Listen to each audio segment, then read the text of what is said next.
السلام علیکم listeners and readers کے اس کے ناولز پر آپ سب کو ویلکم۔ ایک بہت ہی کیوٹ اور فنی کمپلیٹ ناول لے کر حاضر ہیں۔ ناول کا نام ہے ہن بادل وار برس ڈھولا۔ اگر آپ ہمارے چینل پر نئے ہیں اور چینل سبسکرائب نہیں کیا تو کائنڈلی چینل ضرور سبسکرائب کر لیں اور کمنٹس میں اپنی رائے بھی ضرور دیں۔ کال بیل پر انگلی رکھتے ہی اس کے جسم نے ایک ہچ گولا کھایا تھا اور وہ بے اختیار لڑکھڑاتے ہوئے چند قدم پیچھے ہٹ گئی۔ دل اس طرح ڈوب کر دھڑکا تھا جیسے آخری بار دھڑک رہا ہو۔ کئی لمحے تک سارے بدن میں ایک ارتعاش سا برپا رہا۔ اس کی وجہ یہ نہیں تھی کہ کال بیل کو چھونے سے اسے الیکٹرک شاک لگا تھا، بلکہ ان ساری کیفیات کا باعث وہ بھورے رنگ کا کتا تھا جو گیٹ کے نیچے لگی سلاخوں سے اس پر ہرایا تھا، اور یقیناً اس پر بھونکنے کے لیے اس نے اپنے جسم کی ساری توانائی خرچ کر دی تھی۔ وہ کئی ثانیے بے جان جسم اور لرزتی ٹانگوں کے ساتھ کھڑی خالی نظروں سے اسے گھورتی رہی۔ جیسے ہی وہ کچھ حواسوں میں آئی، سب سے پہلا کام اس نے یہ کیا کہ ایک موٹا سا پتھر اٹھا کر اس زور سے تاک کر کتے کی توتنی پر مارا کہ وہ درد سے بلبلا کر چی چی کرنے لگا۔ ستم اٹھانے کے باوجود اس کی حلول میں چندہ فرق نہیں آیا تھا۔ وہ اب بھی باہر نکلنے کی جستجو میں بے تاب نظر آ رہا تھا۔ کبھی وہ تنگ سلاخوں میں سے پنجے باہر نکال کر ہوا میں لہراتا اور کبھی نچلے خلا سے توتنی باہر کو دھکیلنے لگتا۔ اس کے جارحانہ تیوروں سے آیا تھا کہ اگر گیٹ کھلا ہوتا تو وہ ایک لمحہ میں اسے نوچ ڈالتا۔ او خدایا، یہ اکیڈمی والوں نے مجھے کس خطرناک جگہ پر بھیج دیا ہے۔ اس نے گیٹ سے اپنا فاصلہ مزید بڑھاتے ہوئے سوچا۔ اس نے خونخوار کتے کی موجودگی میں تو ہرگز یہاں نہیں آیا جا سکتا۔ اسے آج موقع نہ ملا تو پھر کبھی اس کا داؤ چل جائے گا۔ اس نے مدد کے لیے ادھر ادھر نظر دوڑائی، لیکن دور دور تک سڑک سے اٹھتی گرد اور دھوپ کی جلن سے سہمے ہوئے درختوں کے سوا کچھ دکھائی نہیں دے رہا تھا۔ بھونکتے بھونکتے کتے کا گلا بیٹھ گیا تھا، لیکن اسے تو جیسے کسی بات کی پرواہ ہی نہ تھی، اور وہ اس پر حملہ کرنے کی چاہ میں نیم دیوانہ سا ہو چلا تھا۔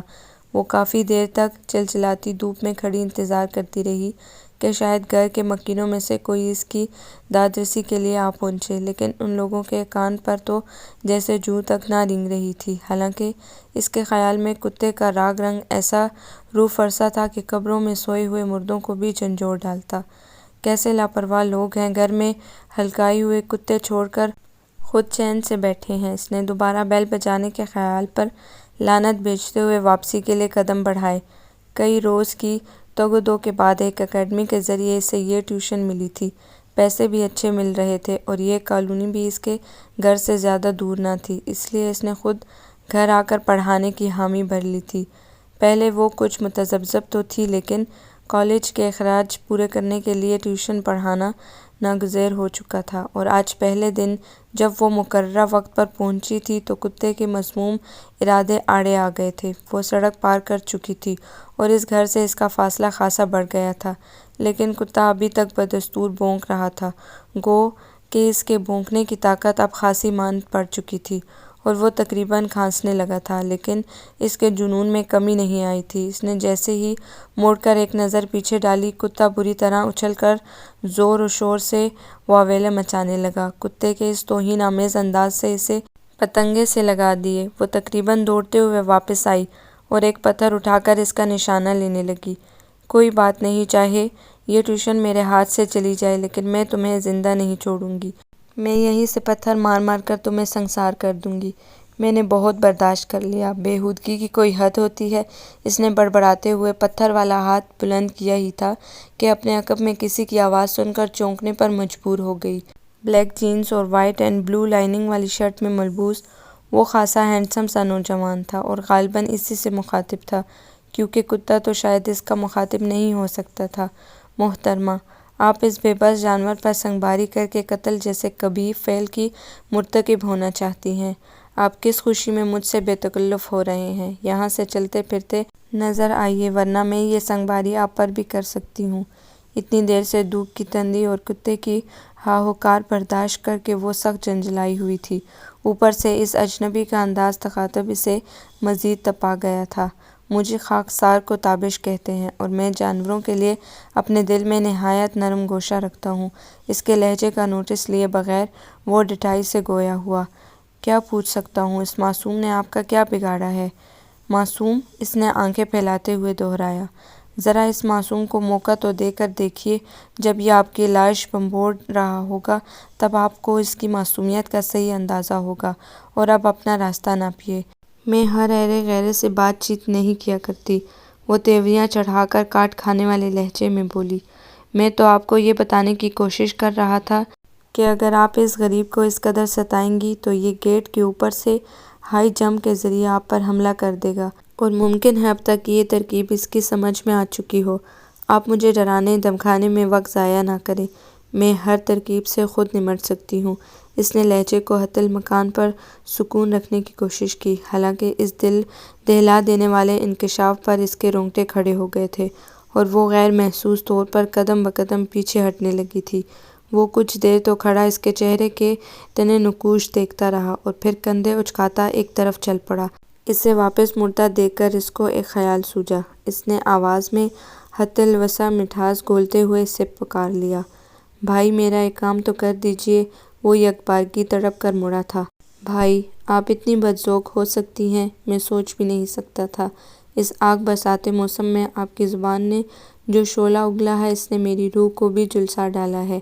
اب آپ کی عمر اتنی زیادہ بھی نہیں کہ میں آپ کو انکل کہوں، اور اگر مجھے آپ سے کام پڑ ہی گیا ہے تو اتنا بھی مت پھیلیں، بس ذرا یہ کال بیل تو بجا دیں۔ کیا؟ وہ اچھل کر پیچھے ہٹا۔ آپ نے میری جان کو اس قدر ارزاں سمجھ رکھا ہے؟ یقین مانیے، میری اس کتے سے ہرگز کوئی جان پہچان نہیں ہے۔ تو پھر جائیے، یہاں کھڑے میرا دماغ کیوں چاٹ رہے ہیں؟ اس نے ماتھے پر آئے پسینے کو اس زور سے پونچھا کہ جلد دکھنے لگی۔ خیر، اب میں ایسا بھی گیا گزرا نہیں ہوں کہ ایک دکھی حسینہ کی اتنی سی مدد نہ کر سکوں۔ نہ جانے کیوں آپ کے لیے جان جوکھوں میں ڈالنے کو جی چاہ رہا ہے۔ وہ تیز قدموں سے گیٹ کی طرف بڑھا۔ اس کے قریب آنے پر کتا حیرت انگیز طور پر پرسکون ہو گیا تھا، اور اب دم ہلاتے ہوئے ادھر سے ادھر ٹہل رہا تھا۔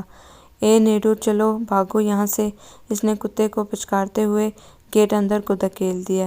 آئیے محترمہ، تشریف لائیے۔ وہ سیاہ بورا آنکھوں میں شرارت لیے اس کے چہرے پر نظریں جماتے ہوئے بولا۔ کتا وہاں سے غائب ہو چکا تھا۔ وہ ہونک بنی ابھی تک وہیں جمی کھڑی تھی۔ ویسے معاملہ کچھ اس کی سمجھ میں آ چکا تھا۔ یقیناً یہ لڑکا اس گھر کا رہنے والا تھا، اسی لیے کتے نے اس قدر شناسائی کا مظاہرہ کیا تھا۔ گھٹیا، بدمعاش لفنگا! اتنی دیر سے دھوپ میں کھڑے ہو کر تفنن فرمایا جا رہا تھا، میرا تو میک اپ بھی بہہ کر برابر ہو چکا۔ وہ دل ہی دل میں اسے کوستے ہوئے ساتھ بولی۔ ویسے مجھے آپ سے اس گھٹیا رویے کی توقع تھی، اور میں نے آپ کے بونڈے مذاق کو ہرگز انجوائے نہیں کیا۔ اس نے حساب برابر کرنا ضروری سمجھا۔ جواب میں وہ کچھ بولنے کے لیے منہ کھول ہی رہا تھا کہ ڈرائنگ روم سے باہر نکلتی خاتون کو دیکھ کر خاموش ہو گیا۔ ارے یہ کون ہے؟ بھابی، دراصل یہ نیڈو کو قتل۔ جی، میں ٹیوشن پڑھانے آئی ہوں، اس نے کھا جانے والی نظروں سے اسے گھورتے ہوئے جلدی سے کہا۔ اوہ، تو آپ ہیں نگہم!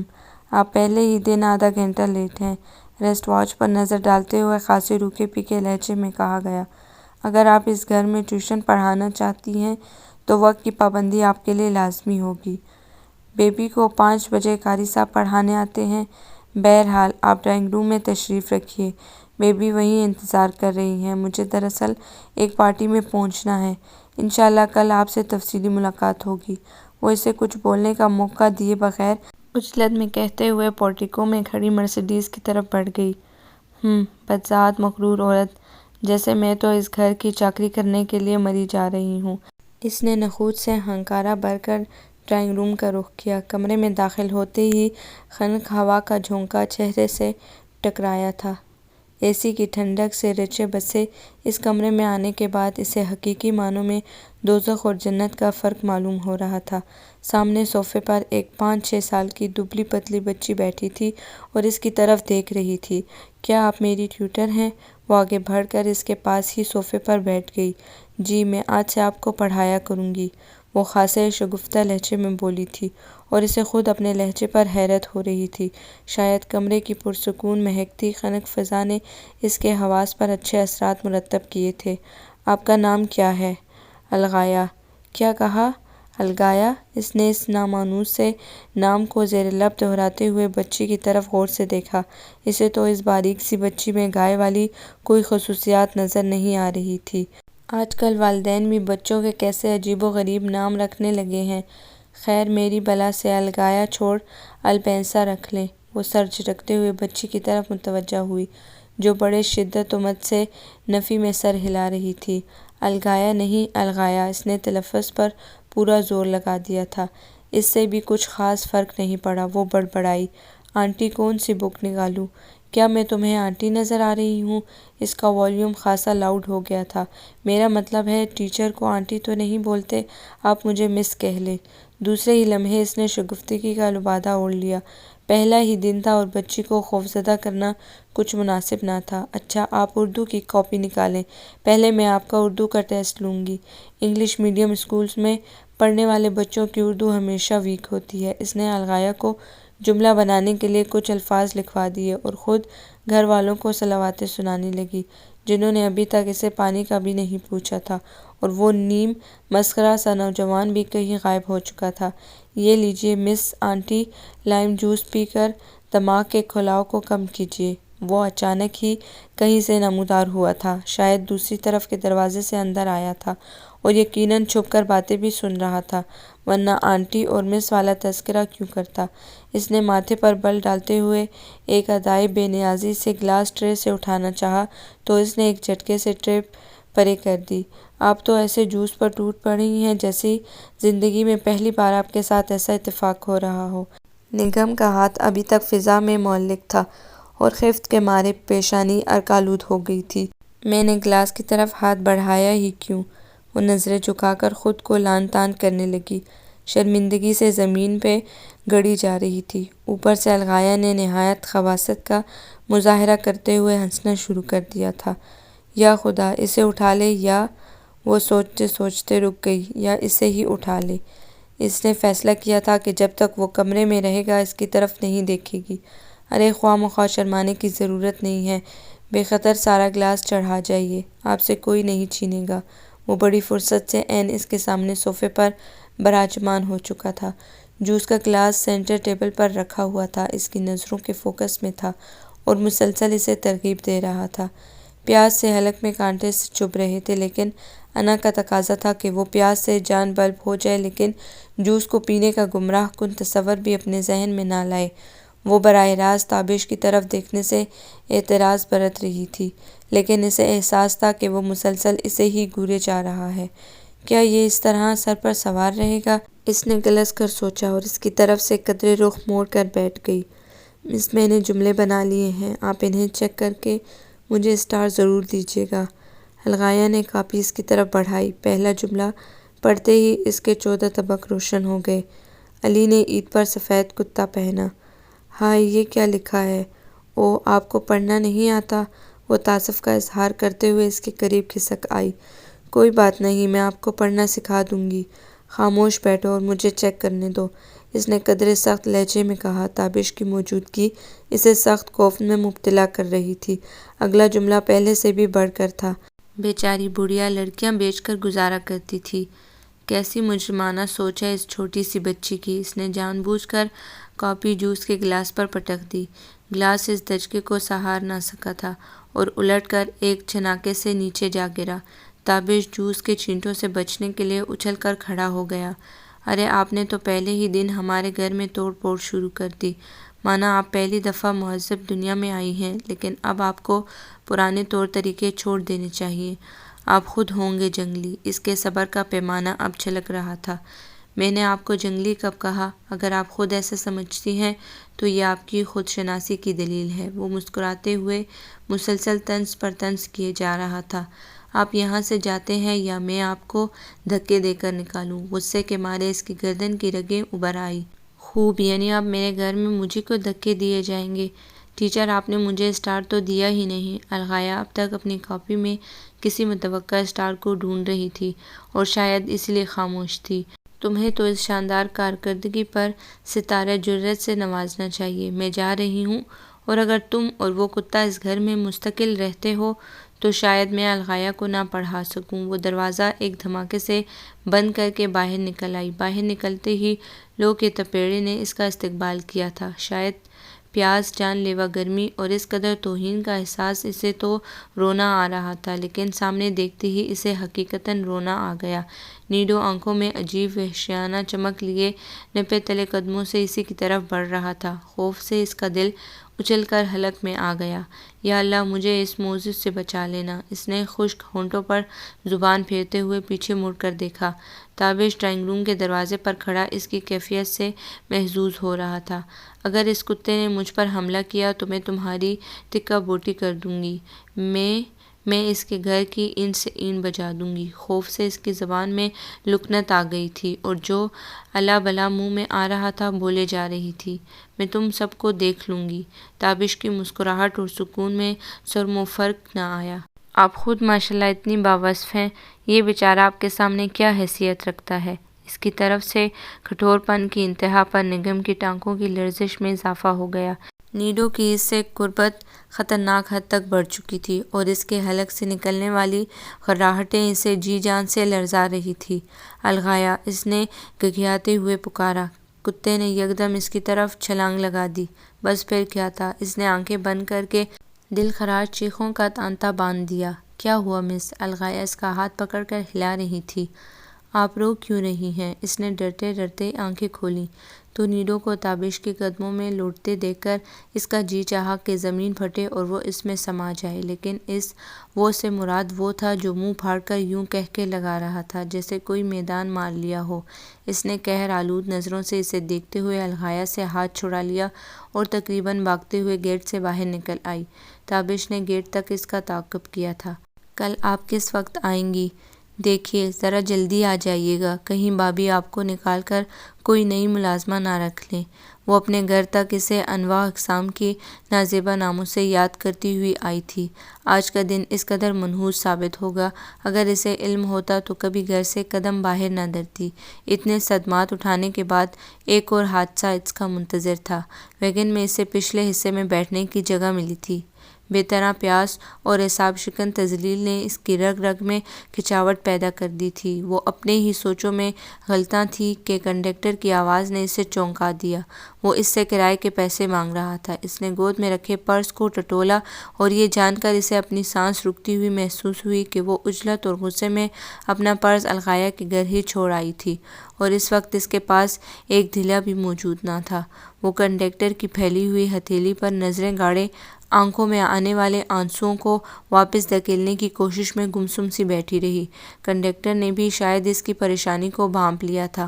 وہ رومانیت کی حدوں کو چھوتے ہوئے لہجے میں بولا، کوئی نہیں بادشاہو، آپ بے شک کرایہ نہ دیں، ہمارے لیے تو یہی بہت ہے کہ آپ ہماری ویگن میں بیٹھ گئی ہیں۔ نگم نے ذرا نظر اٹھا کر اس کی طرف دیکھا تو وہ آنکھیں نیم وا کیے بڑے ہی مخمور انداز میں اسے دیکھ رہا تھا۔ کرایہ ادا نہ کر کے جو جرم اس سے سرزد ہوا تھا، اس کی پاداش میں اسٹاپ آنے تک کنڈکٹر اسے ٹھمریاں، دادرے اور ہلکے پھلکے گیت سناتا رہا تھا۔ گھر کے دروازے پر پہنچ کر اس نے بیل پر انگلی رکھی تو پھر اٹھانا ہی بھول گئی۔ آج کے گھٹن سفر کی تھکن نے اسے نیم جان سا کر دیا تھا۔ چند لمحے کھڑے رہنا بھی محال ہو رہا تھا۔ خدا غارت کرے تجھے، کیا گھنٹی کے ساتھ چمٹ گئی ہے؟ اماں نے دار سے دروازہ کھول کر لال آنکھوں سے اسے گھورا۔ ادھر تیرے ابا کے ملازم ہیں جو تیرے قدموں کی دمک سنتے ہی دروازہ کھول کر بھج جائیں۔ انہیں شاید نیند سے اٹھائے جانے کا بہت قلق ہوا تھا۔ وہ سنی انسنی کرتی ہوئی تیر کی مانند کچر کی طرف لپکی۔ جلتے حلق کی آگ بجھا کر جیسے ہی دیگچی کا ڈھکن اٹھایا، اس کے منہ سے سسکاری نکل گئی۔ اماں، یہ کیا ٹنڈے ہیں؟ نہیں، ناشپاتیاں ہیں، وہ برآمدے سے ہی تیز آواز میں بولی۔ آج تک تو نے 20 بار ٹنڈے دیکھے اور کھائے، کیا اب تک پہچان نہیں ہو پائی؟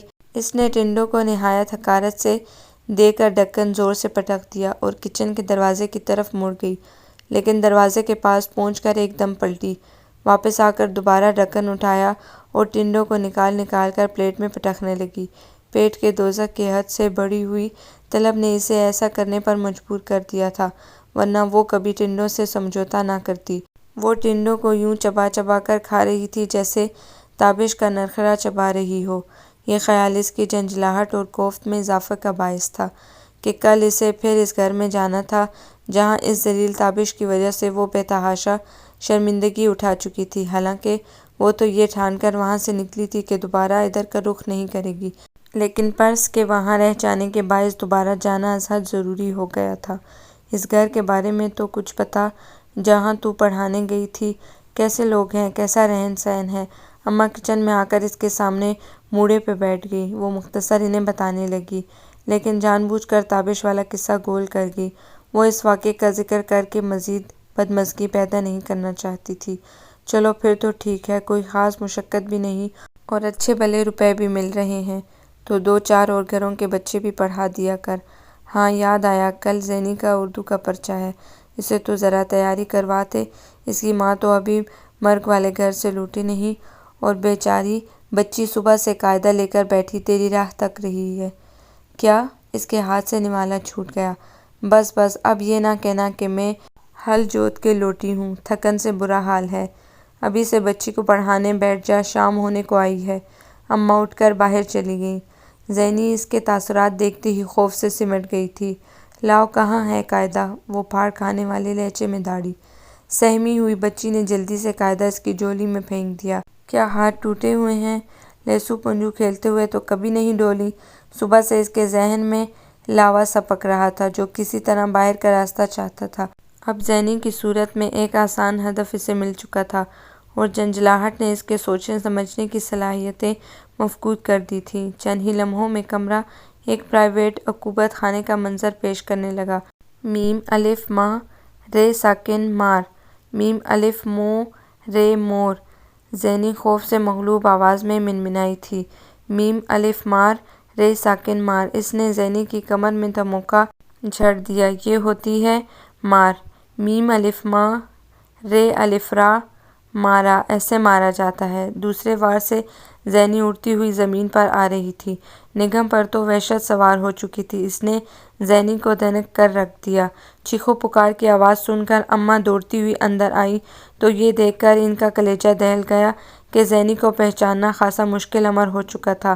اماں تو کیا، اس کی اپنی ماں بھی اس وقت اپنی لخت جگر کو دیکھتی تو پہلی نظر میں دھوکا کھا جاتی۔ اس کے بال بکھرے ہوئے تھے اور آنکھوں پر فقط اتنی پلکیں باقی رہ گئی تھیں جنہیں آسانی سے گنا جا سکتا تھا اور کسی بچے کچے پرندے کی مانند نظر آ رہی تھی۔ اس وقت وہ زمین پر گری تھر تھر کانپ رہی تھی اور نگہم کسی جلاد کی مانند اس کے سر پر تن کر کھڑی تھی۔ باہر سے کسی کا کلیجہ چبا آئی ہے کیا؟ ڈائن بن کر معصوم بچی کو بمبوڑنے لگی۔ انہوں نے اسے دھکا دے کر پیچھے ہٹایا اور لرزتی ہوئی زینی کو آغوش میں بھینچ لیا۔ کیا اس کو بھی ایسے پڑھا کر آئی ہے؟ اماں، میں تو اسے بکواس بند کر گھر آتے ہی آنکھیں ماتھے پر رکھ لیں۔ باہر تو لوگ جوتے بھی ماریں وہ بھی بھلے لگتے ہیں، ذرا بچی کو پڑھانے کا کہہ دیا تو اس کی جان کے در پہ ہو گئی۔ اماں، میں تو آہستہ سے اسے ڈھوکا دیا تھا، یہ پھسل کر چارپائی سے گر پڑی۔ آپ تو خواہ مخواہ بات بڑھا رہی ہیں۔ غضب خدا کا، یہ تیری آہستہ ہے؟ جب میں اندر آئی ہوں تو آنکھوں میں خون لیے نیچے بڑھا کر بچی کا گلا دبوچنے کو تھی۔ اگر میں نہ پہنچی تو شاید اب تک تو اس کا گھونٹ بھر چکی ہوتی۔ اماں ہچکیاں لیتی زینی کو خود سے چمٹائے مسلسل اس کی کمر سہلا رہی تھی، لیکن اب تک اس کے جسم پر خفیف سی کپکپی طاری تھی۔ چل اب دفع بھی ہو یہاں سے قصاب زادی۔ اماں نے نفرت سے رخ پھیرتے ہوئے اسے باہر کو دھتکارا اور وہ منہ ہی منہ میں بڑبڑاتے پیر پٹکتے ہوئے برآمدے میں آ گئی۔ اگر مجھے معلوم ہوتا کہ آپ جوس کے ایک گلاس سے محرومی کے دکھ کو یوں دل کا روگ بنا لیں گی تو میں کل ہی آپ کو جوس میں نہلا دیتا، اور اب بھی اپنی اس کوتاہی کا ازالہ کرنے کے لیے بے چین ہوں۔ مجھے ایک موقع دیجیے۔ اور جب سے آئی تھی تابش مسلسل اس کے کان کھا رہا تھا۔ الغایہ اب تک نہیں آئی؟ اس نے بظاہر اسے نظر انداز کرتے ہوئے لاتعلقی کا اظہار کیا۔ آپ کو بتایا تو ہے، وہ سوئمنگ کاسٹیوم چینج کر کے ابھی آ رہی ہے۔ آپ اسے چھوڑیے اور مجھ پر توجہ دیجیے۔ کل آپ کے رخصت ہونے کے بعد جیسے میری دنیا ہی اندھیر ہو گئی اور مجھے اندازہ ہوا کہ چند لمحوں کی ملاقات میں آپ میرے لیے کیا حیثیت اختیار کر چکی ہیں، اور اگر آج آپ اپنا فیصلہ تبدیل نہ کرتی تو نہ جانے میں کیا کر بیٹھتا۔ وہ چہرے پر دنیا جہاں کی مسکینی سجائے خاصی لاغر سی آواز میں بول رہا تھا۔ کسی خوش فہمی میں مبتلا ہونے کی ضرورت نہیں ہے۔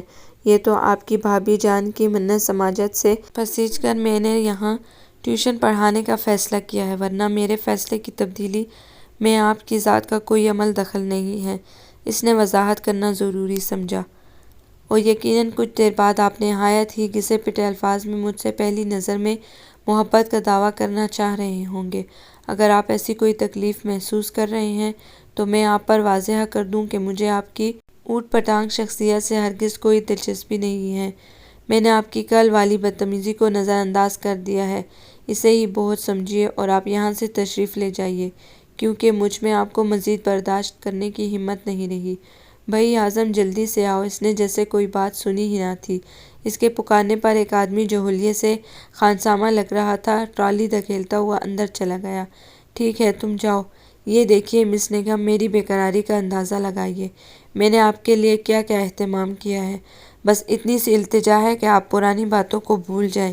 یہ لائم جوس سے بھرا جگ، یہ کافی، ملک شیک، پیٹیز، ٹرائفل، یہ سب کچھ آپ کے لیے ہے۔ وہ کھڑا ہو کر ٹرالی پر رکھی چیزوں کے نام گنوانے لگا، جبکہ وہ حیرت سے ٹرالی کی طرف دیکھ رہی تھی جس پر اندازاً 6 آدمیوں کے لیے لوازمات سجے ہوئے تھے۔ تو میرے حسن کا جادو چل گیا۔ اپنے چہرے پر تابش کی بہکی نگاہوں کی حدت محسوس کر کے اس کے رگوں میں دوڑتے خون کی گردش تیز ہو گئی۔ آپ پلیز کچھ لیجیے نا، اگر آپ نے انکار کیا تو میں یہ سوچ چبا کر جان دے دوں گا۔ وہ جھک کر نہایت لجاجت سے کہہ رہا تھا۔ اس کے انداز پر نہ چاہتے ہوئے بھی نگم کے ہونٹوں پر مسکراہٹ آ گئی۔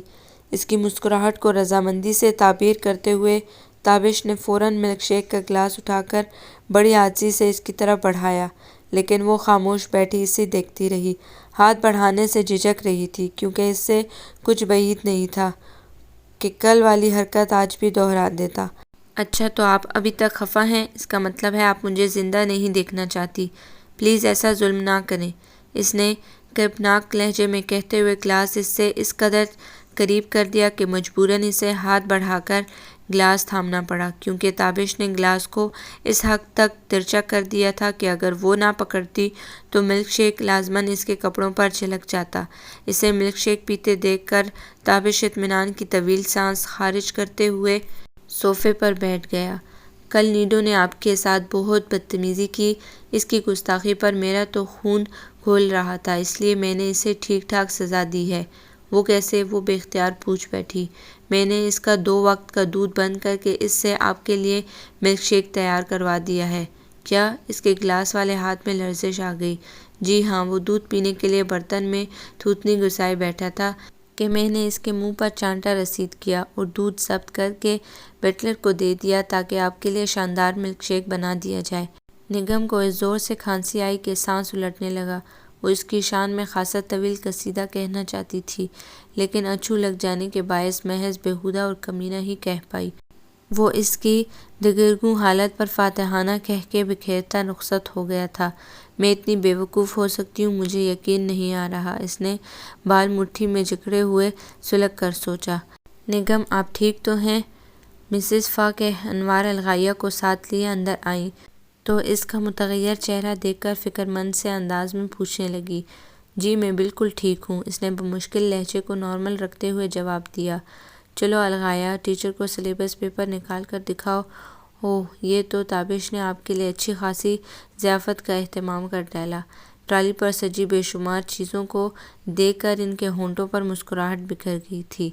ابھی جب وہ ڈرائنگ روم سے جا رہا تھا تو بہت خوش نظر آ رہا تھا۔ لگتا ہے آپ سے صلح ہو گئی ہے۔ وہ اپنے رویے پر سخت شرمندہ تھا اور کل سے آپ کا انتظار کر رہا تھا کہ آپ سے سوری کر سکے۔ جی مجھے اس بات کا بخوبی اندازہ ہو چکا ہے، وہ دانت پیستے ہوئے بظاہر مسکرا کر بولی تھی۔ اس کے بعد وہ نگم کے ساتھ الغائیہ کے مضامین ڈسکس کرنے لگی۔ کچھ ہی دنوں میں وہ مسز فاقیہ انوار کے ساتھ خاصی بے تکلف ہو گئی۔ اس میں اس کی خوش مزاجی کو کوئی دخل نہیں تھا، بلکہ مسز انوار تھیں ہی اتنی اچھی کہ ان سے دوستی کرنے کو جی چاہتا تھا۔ اس نے ان کے بارے میں پہلے دن جو تاثر قائم کیا تھا وہ کچھ ہی دنوں میں زائل ہو گیا۔ وہ ہر روز کچھ وقت اس کے پاس ضرور بیٹھتی اور دوستانہ ماحول میں ان سے بات چیت ہوتی رہتی تھی۔ ان کو بھی اپنی شخصیت میں شاہانہ طمطراق رکھنے والی یہ منفرد سی لڑکی بہت بھائی تھی۔ ان کی پسندیدگی کی ایک اہم وجہ اپنے اکلوتے دیور کی روز بروز بڑھتی ہوئی وارفیدگی بھی تھی۔ کچھ ہی دنوں بعد انہوں نے نگم کو اسی کالونی کے ایک اور گھر میں ٹیوشن دلوا دی اور وقت بھی ایسا مقرر کروا دیا تھا کہ وہ الغا کو پڑھا کر فارغ ہوتی تو دوسرے گھر میں پڑھانے کا وقت ہو جاتا۔ نگم اپنی آمدنی میں اضافے کے باعث کچھ مطمئن تو تھی، لیکن چھوٹے بچوں کو پڑھانا کس قدر مشکل کام ہے اس کا اسے پہلے سے ہرگز کوئی اندازہ نہیں تھا۔ گھر میں اگر کبھی وہ بھتیجے اور بھتیجی کو پڑھانے بیٹھتی تو انہیں اس قدر مارتی کہ وہ کئی ہفتے اس کے سائے سے بھی ڈرتے رہتے، لیکن ان بڑے گھروں میں تو بچوں سے مار پیٹ کا کوئی تصور ہی موجود نہیں تھا۔ وہ بڑی مشکل سے اپنے غصے پر ضبط کرتے ہوئے اپنی ذمہ داریاں نبھا رہی تھی۔ 4 سے 6 بجے کا وقت اس کے لیے کسی کڑے امتحان سے کم نہیں تھا۔ بعض اوقات تو بچے اسے اتنا زج کر دیتے کہ وہ بے اختیار ان کی کھال ادھیڑنے کو مچلنے لگتی، لیکن یہ نازک مزاج لاڈلے بچے تو مار کے نام سے بھی ناآشنا تھے۔ اگر کبھی وہ اپنے اسٹوڈنٹس کو گرگ بھی دیتی تو وہ یوں حیرت سے اسے دیکھنے لگتے جیسے کوئی انہونی ہو گئی ہو۔ اس کے 2 نئے اسٹوڈنٹس تو کسی حد تک خاموش طبع اور پرامن تھے، لیکن الغا کو تو جیسے خاموشی اور سکون سے بیر تھا۔ وہ عجیب و غریب بے سروپا سوالات کر کے اس کا ناک میں دم کر دیتی، اور ایسے وقت میں جب اس کا پارا بہت چڑھا ہوتا تابش اس کے ضبط کو آزمانے پر تل جاتا اور اسے اس بے طرح چڑھا دیتا کہ وہ غصے سے پھٹ پڑتی۔ تابش کی لن ترانیاں تو اب معمول کی طرح لگنے لگی تھیں، بلکہ اگر وہ کسی دن گھر موجود نہ ہوتا تو نگم کو بے عنوان سے اضطراب کا احساس ہونے لگتا، لیکن ایسا شاذ و نادر ہی ہوتا تھا۔ بعض اوقات تو اسے شک ہونے لگتا کہ وہ خاص طور پر اس کی خاطر 4 سے 5 بجے تک کا وقت گھر پہ گزارتا تھا، اور یہ خیال کچھ ایسا غلط بھی نہ تھا۔ وہ جتنا وقت الغا کے ساتھ موجود رہتی وہ ڈرائنگ روم کے آس پاس ہی منڈلاتا رہتا۔ نہ جانے اس کی بے چینی میں پیار کا کوئی رنگ تھا، یا وہ خود ہی کسی ایسے رنگین پردے کی اوٹ سے دیکھنے لگی تھی کہ اسے تابش کے ہر انداز میں پیار ہی پیار نظر آتا تھا۔ دھیرے دھیرے وہ دھڑکن کے سرتال میں راگ بن کر بس گیا تھا۔ راتوں کی چپ میں کچھ خواب ستارے پلکوں کی منڈیروں پر اتر آتے، اور وہ ساری رات پلکیں نہ چپکاتی کہ کہیں یہ ستارے ٹوٹ کر ریت نہ ہو جائیں۔ مس ہمیں لان میں بیٹھنا ہوگا، لائٹ گئی ہوئی ہے اور جنریٹر بھی خراب ہے، الغا نے اطلاع دی تھی۔ وہ لان میں کین چیئرز پر آ بیٹھے۔ فضا میں بادلوں کی آہٹ سن کر بے اختیار ہی اس کا موڈ اچھا ہو گیا تھا۔ موسم کی سانسیں برکھارت کے خمار سے بوجھل تھی، بھیگی ہوا کومل سروں میں سرگوشیاں کر کے بدن میں سرمستی پیدا کر رہی تھی۔ بوگن ویلیا کے نازک پھولوں سے چھیڑ چھاڑ کرتی چنچل گوریاؤں کی مدھر چہکاریں شوخ پروائی کے سرگم سے ہم آہنگ ہو کر عجب سما باندھ رہی تھی۔ اس کے من میں امنگ جاگی کہ دنک کی بازیب پہن کر تتلیوں کے بے چین رقص میں شریک ہو جائے، اور یہ انمول لمحے یوں ہی ٹھہرے رہیں۔ نہ جانے کتنی دیر وہ بے خود سی لہروں کے دوش پر جھولتی رہی کہ الغا نے اس کی محویت کو توڑ دیا، کہ اس کی آواز کے پتھر سے خیالات کے روح پہلی زنجیر کی کڑیاں ٹوٹ گئی تھی۔ کیا بات ہے، وہ زہر خند لہجے میں گویا ہوئی۔ اسے الغا کی بھیجا مداخلت سخت ناگوار گزری تھی۔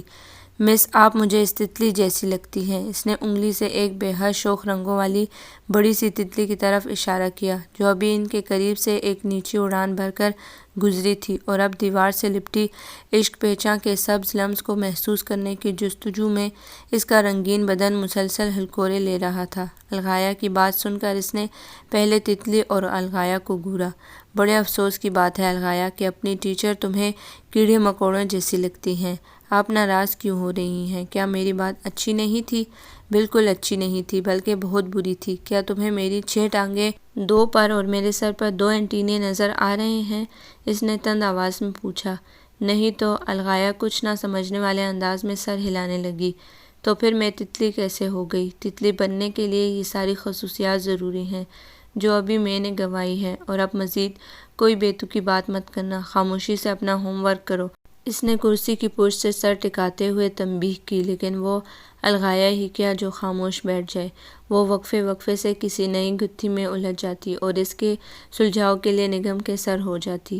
کیا تم کچھ دیر کے لیے اپنی چونچ بند نہیں رکھ سکتی؟ مس، میری تو چونچ ہی نہیں ہے، چونچ تو پرندوں کی ہوتی ہے، کیا آپ کو نہیں پتا؟ او خدایا، اس بالشت بر کی لڑکی نے تو جان عذاب میں کر دی ہے۔ اب اگر تم بولی تو میں تمہارا کیما بنا کر نیڈو کو کھلا دوں گی۔ وہ قیمہ نہیں کھاتا مس، اسے تو ہڈیاں چبانا اچھا لگتا ہے۔ وہ دھمکی کی سنگینی کو یکسر نظر انداز کر کے جلدی جلدی نیڈو کی پسند و ناپسند کے بارے میں تفصیلاً بتانے لگی۔ نگہم نے اپنے بائیں ہاتھ سے دائیں ہاتھ کو مضبوطی سے پکڑ لیا تھا، کیونکہ وہ الغایہ کے رخسار کو چھونے کی خواہش میں سخت بے قرار ہو رہا تھا۔ بس اب تم چھٹی کرو، تمہارے قاری صاحب کے آنے کا وقت ہو گیا ہے، وہ دکھتی کن پٹیوں کو دباتے ہوئے بینجی بینجی آواز میں بولی۔ الغایہ نے اپنی غدات صلاحیتوں کے بل بوتے پر صرف 45 منٹ کے قلیل عرصے میں اس کے دماغ کی چولیں ہلا کر رکھ دی تھی۔ اس کے جانے کے بعد نگہم نے اطمینان کی طویل سانس لی اور اٹھ کر یوں ہی بے مقصد ٹہلنے لگی۔ ابھی اس کے جانے کا کوئی ارادہ نہ تھا، اس خوابناک ماحول کا تقاضا تھا کہ وہ کچھ دیر یہیں ٹھہر جائے۔ ہوا کے ہاتھ ساز فطرت کے تاروں کو جھنجھنا کر ایسی نغمی پیدا کر رہے تھے کہ جسم کا رواں رواں اس انوکھی لے پر رقصاں ہو گیا تھا۔ اچانک اس کے تھرکتے قدم جیسے نادیدہ زنجیروں نے جکڑ لیے اور نگاہیں انگور کی اس بیل میں اس طرح الجھی تھی کہ وہ کئی لمحے مبہوت سی کھڑی رہی۔ وہ دراصل اس طرف پشت کیے بیٹھی ہوئی تھی، اسی لیے اب تک شیڈ پر چڑھی ہوئی انگور کے گچھوں سے لدی بندی بیسوں بل کھاتی ہوئی یہ بیل اس کی نظروں سے اوجھل تھی۔ اس نے آگے بڑھنے کے لیے قدموں کو جنبش دینا چاہی، لیکن قدم تو جیسے وہیں جم کر رہ گئے تھے۔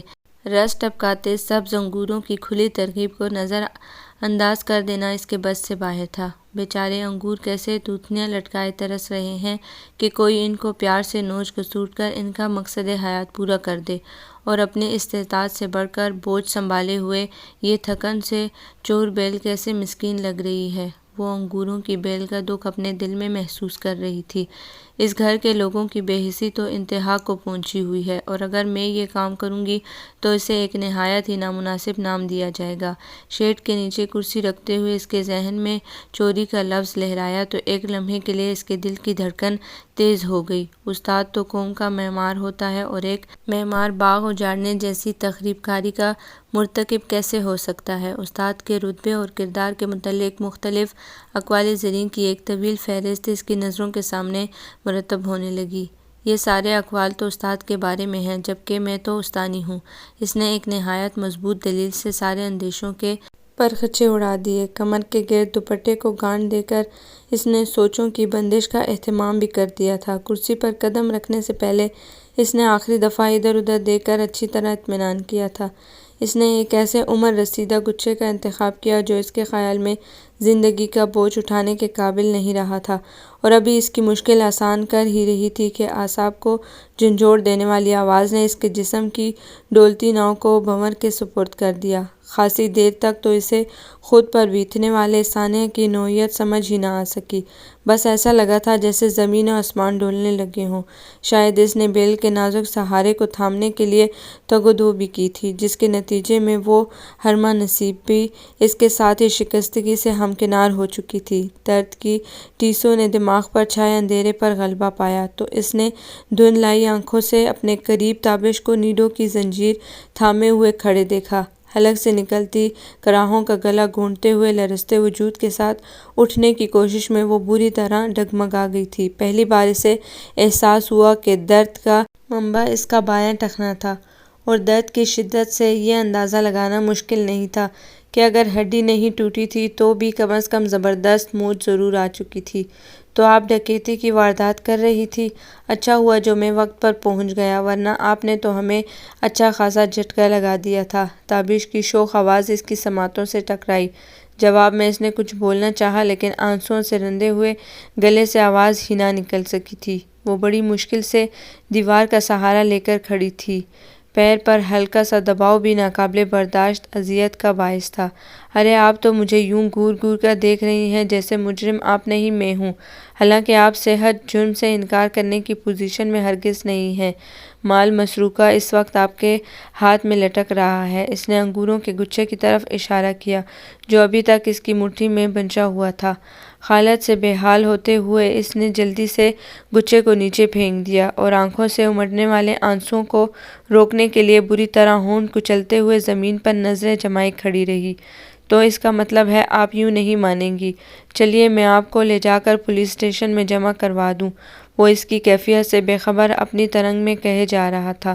آپ انسان نہیں جانور ہیں، آپ کو ذرا برابر احساس نہیں کہ آپ کے بیہودہ مذاق کے باعث میں کس قدر تکلیف سے گزر رہی ہوں۔ آنسوؤں میں بھیگی آواز بمشکل لرزتے ہونٹوں سے برآمد ہوئی تھی۔ درد سہتے سہتے اس کی ہمت جواب دینے لگی اور آنسو ضبط کے بند توڑ کر آنکھوں سے بہہ نکلے تھے۔ اس کی آواز میں درد کی آمیزش اور رخساروں پر بہتے آنسوؤں کو دیکھ کر تابش کے ہونٹوں پر کھیلتی مسکراہٹ یکدم معدوم ہو گئی اور چہرے پر ندامت کے سائے لہرانے لگے۔ کیا ہوا؟ آپ کو ٹھیک تو ہیں؟ کیا بہت زیادہ چوٹ لگی ہے؟ اس کے لہجے سے تفکر جھلکنے لگا تھا۔ آپ کو کیا؟ چاہے میری جان چلی جائے، آپ تو اپنے مذاق کے شاندار نتائج دیکھ کر کہکے لگائیں۔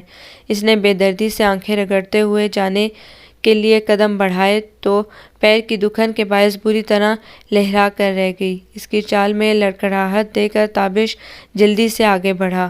پلیز، آئی ایم سوری، آپ بیٹھ جائیں، میں ابھی میڈیکل باکس لے کر آتا ہوں۔ میرے خیال میں آپ کے پاؤں میں موچ آئی ہے۔ وہ گھٹنوں کے بل نیچے بیٹھ کر اس کے پاؤں کی طرف ہاتھ بڑھاتے ہوئے بولا۔ لائیے، میں جوتا اتار دوں۔ خبردار، جو آپ نے مجھے ہاتھ لگایا۔ وہ بھبک کر پیچھے ہٹی تھی۔ میں کوئی سیدھی سادی معصوم سی لڑکی نہیں ہوں جو آپ جیسوں کے ہتھ کنڈوں کو نہ سمجھ سکوں۔ میری ٹوٹی ہڈی کو ٹٹولنے کے بہانے آپ میرا پیر چھونا چاہتے ہیں؟ ہٹ جائیں، مجھے آپ کی اشکانہ ہمدردیوں کی کوئی ضرورت نہیں۔ وہ دانت پر دانت جمائے ڈولتی ہوئی بیرونی دروازے کی طرف بڑھنے لگی۔ ٹھہریے تو، مجھے پتہ ہے آپ سیدھی سادی نہیں ہیں۔ ظاہر ہے جو لڑکی دن دہاڑے کسی کے گھر میں ڈاکہ ڈالے وہ سیدھی سادی کیسے ہو سکتی ہے؟ لیکن میری معصومیت پر شک نہ کیجیے، میرے ہاتھ سے نہ صحیح کسی ڈاکٹر سے ہی علاج کروا لیں۔ وہ اس کے پیچھے آتے ہوئے لجاجت سے بول رہا تھا۔ لہجے میں پہلی والی شوخی یکسر مفقود تھی۔ وہ رکی نہیں تھی، ہر اٹھتے قدم کے ساتھ ایسی ٹیس اٹھتی کہ دماغ جھنجھنا جاتا۔ آنسوؤں کے باعث آنکھوں کے سامنے دھند کی چادر سی تنی ہوئی تھی۔ تابش اس کے قریب سے گزرتا ہوا پورچ کی طرف دوڑ پڑا تھا۔ گیٹ کی طرف جانے والی پختہ روش تک پہنچنے میں ہی اس کے جسم سے ساری توانائی نچڑ گئی تھی۔ تابش نے گاڑی بیک کر کے اس کے قریب روکی اور اتر کر پچھلی سائیڈ کا دروازہ کھول دیا۔ مانا کہ آپ بڑی ترم خوان ہیں، لیکن میں بھی کسی سے کم نہیں ہوں۔ سیدھی طرح گاڑی میں بیٹھ جائیں ورنہ مجھے دوسرا طریقہ استعمال کرنا پڑے گا۔ اس نے درستگی سے کہتے ہوئے اسے بازو سے پکڑ کر گاڑی میں دھکیل دیا۔ سارے راستے وہ آنکھوں پر ہاتھ رکھے ہچکیوں سے روتی رہی تھی۔ تابش نے بھی گھر کا ایڈریس پوچھنے کے علاوہ اس سے کوئی بات نہیں کی۔ ڈاکٹر سے فارغ ہونے کے بعد اسے گھر کے دروازے پر اتار کر وہ زن سے گاڑی نکال لے گیا تھا۔ اس نے جھوٹ بول کر بڑی مشکل سے گھر والوں کو پاؤں کے چوٹ کے بارے میں مطمئن کیا۔ پین کلر نے پاؤں کے درد کو تو سلا دیا تھا، لیکن کوئی ایسی پھانس تھی جس کی چبھن سانس کے ساتھ تن من میں بس گئی تھی۔ اس نے رنگین لمحوں کے جھلملاتے عکس سے دل پر محبت کا جو نقش ابھارتا دیکھا۔ دکھ کی دھوپ اس کے رنگ اڑا کر خال و خط کو مٹا رہی تھی۔ یہ رات دل کی دیواروں سے لپٹ لپٹ کر بہت آہستہ ڈلی تھی۔ صبح وہ دیر تک بستر پر لیٹی کسلمدی سی کروٹیں لیتی رہی۔ رات بھر میں پاؤں کی سوجن خاصی بڑھ گئی تھی، اسی لیے کالج جانے کا تو سوال ہی نہیں پیدا ہوتا تھا۔ بھابھی نے 2-3 بار اسے ناشتے کے لیے پوچھا، لیکن اس کا جی کچھ کھانے کو نہیں چاہ رہا تھا، اس لیے انکار کر دیا۔ وہ خاصی دیر سے ایک ہی پوزیشن میں لیٹی خالی خالی نظروں سے چھت کو گھور رہی تھی کہ عامر بڑے رازدارانہ انداز میں کمرے میں داخل ہوا اور اس کے پاس جھک کر ایسے سرگوشی میں پکارنے لگا، بات سنیں پھپھو۔ کیا ہے؟ اس نے نظروں کا زاویہ بدل کر مستفسرانہ انداز میں اسے دیکھا۔ کالی گاڑی میں ایک آدمی آیا تھا اور یہ آپ کے لیے دے کر گیا ہے۔ اس نے کمر کے پیچھے چھپائے ہوئے پھولوں کا بوکے اور کارڈ اس کی طرف بڑھایا۔ وہ کہہ رہا تھا کسی کو پتہ نہیں چلنا چاہیے اور یہ چیزیں میں صرف آپ کو ہی دوں۔ وہ دھیمی آواز میں تفصیل بتانے لگا۔ نگم نے خالص ذہنی کی کیفیت میں ہاتھ بڑھا کر دونوں چیزیں اس سے لے لی۔ ادھر بیٹھ کر بتاؤ کون دے کر گیا ہے یہ چیزیں؟ اس کی آواز میں خوش گمانیوں کی ریشمی فصل سرسرانے لگی تھی۔ لمبا سا تھا اور بڑا ہی گورا چٹا۔ اس نے مجھے اتنے چھوٹے سے کام کے لیے اتنے ڈھیر سارے پیسے بھی دیے ہیں۔ وہ جیب سے 100 روپے کا نوٹ نکال کر خوشی سے ہاتھوں میں بل دینے لگا۔ نگم نے جھپٹ کر نوٹ اس کے ہاتھ سے چھین لیا اور اسے دھکا دے کر چارپائی سے اٹھاتے ہوئے بولی، چلو بھاگو یہاں سے، اور خبردار اس بات کا کسی سے ذکر کیا تو میں تمہاری ہڈیاں توڑ دوں گی۔ شرم نہیں آتی راہگیروں سے پیسے بٹورتے ہوئے؟ اپنی شاندار کارکردگی کے صلے میں ملنے والے اس انعام پر عامر کا چہرہ بجھ سا گیا۔ وہ کچھ دیر ایک صدمے کی کیفیت میں کھڑا اسے دیکھتا رہا اور پھر زیر لب بڑبڑاتے ہوئے واپس مڑ گیا۔ اس کی بڑبڑاہٹ واضح تو نہیں تھی، لیکن ہونٹوں کی جنبش سے نگم کے ذہن میں الفاظ کا جو خاکہ ابھرا تھا اس نے اس کے تن میں آگ سی بھڑکا دی۔ وہ لنگڑی چڑیل یا اسی سے ملتا جلتا کوئی نہایت ہولناک لقب تھا جو اس پر داغنے کے بعد عامر صاف بچ کر نکل گیا تھا۔ ادھر واپس آؤ، کیا کہہ رہے تھے مجھے؟ اس نے چیخ کر جاتے ہوئے عامر کو پکارا۔ میں تمہاری باچھی چیر کر کانوں تک کر دوں گی۔ میں نے کچھ نہیں کہا پھپھو۔ وہ دروازے میں رک کر گھگھیایا اور دوسرے ہی لمحے بھاگ کھڑا ہوا۔ اگر نگم کا پاؤں اجازت دیتا تو وہ ہر ممکن حد تک اس کا تعاقب کرتی، لیکن اس وقت مجبور تھی، اس لیے وہ صرف دل محسوس کر رہ گئی۔ عامر کے جانے کے بعد وہ اس کی لائی ہوئی چیزوں کی طرف متوجہ ہوئی اور دھڑکتے دل کے ساتھ ہاتھ بڑھا کر وش کارڈ اٹھا لیا۔ زندگی کی خوبصورتی کا احساس دلاتے گہرے سرخ گلابوں کو ایک نظر دیکھنے کے بعد کارڈ کھول کر پڑھنے لگی۔ تحریر پر نظر ڈالتے ہی اس کی سانسیں پیار کی دھیمی آنچ سے سلگنے لگی تھی۔ ایک ایک لفظ جذبوں کے باعث سے مہکا ہوا تھا اور لکھنے والا یقیناً تابش کے سوا کوئی اور نہیں تھا۔ ڈیئر نگم، معذرت اور معافی جیسے الفاظ آپ کو میری ذات سے پہنچنے والی تکلیف کے سامنے بہت چھوٹے اور ہیچ ہیں، اس لیے میں انہیں استعمال کر کے جذبوں کو گراوٹ سے دو چار نہیں کروں گا۔ شاید میں اپنے دل کی کیفیت آپ پر واضح نہ کر سکوں، لیکن اتنا ضرور کہوں گا کہ آپ کی خوبصورت آنکھیں آنسوؤں کے لیے نہیں ہیں، انہیں تو کاجل کو سندرتا عطا کرنے کے لیے تخلیق کیا گیا ہے۔ آپ نہیں جانتی کہ آپ کی آنکھ سے گرنے والا ایک ایک آنسو مجھے دجلہ کی گہرائیوں میں غرقاب کرتا رہا ہے۔ میں کل سے جس گھٹن میں سانس لے رہا ہوں، نہ جانے اب تک کیسے زندہ ہوں۔ میں نے آپ کے لیے کچھ گلاب چنے ہیں، خاروں سے الجھتے الجھتے میری انگلیاں چھلنی ہو گئی ہیں، لیکن اگر آپ انہیں اپنی سانسوں کی مہکتی حرارت کا لمس دیں گی تو میرا زخم جہاں شبنم کی شگفتہ پھواروں سے آسودگی کشید کر لے گا۔ فقط آپ کا۔ اس نے کئی بار پڑھ ڈالا۔ تابش اور اس قدر حساس تحریر اسے اپنی بصارتوں پر فریب کا گمان ہونے لگا، لیکن دل پیار کی دھن پر رقص میں مگن تھا اور وہ اپنے گرد نادیدہ کرنوں کا حالہ محسوس کر رہی تھی جو یقیناً اس کے وجود سے پھوٹتے محبت کے نور کا پرتو تھا۔ تو میرے سوگوار حسن نے اس کے دل کی بستی کو زیر زبر کر ہی دیا۔ حسن کے آنسو عشق سے کہاں سہے جاتے ہیں۔ اس نے احساس تفاخر میں گرتے ہوئے پھولوں کو اٹھا کر اپنے چہرے سے قریب کیا اور ان سے پھوٹتی چاہت کی خوشبو کو من میں بسانے کے لیے گہری سانس لی۔ جیسے ہی وہ پھولوں کو سونگھنے کے لیے ناک کے قریب لائی، اسے ایک جھرجھری سی آئی تھی اور اس نے بوکے کو یوں جھٹک کر پھینک دیا جیسے انجانے میں زہریلا بچھو ہاتھ میں لے لیا ہو۔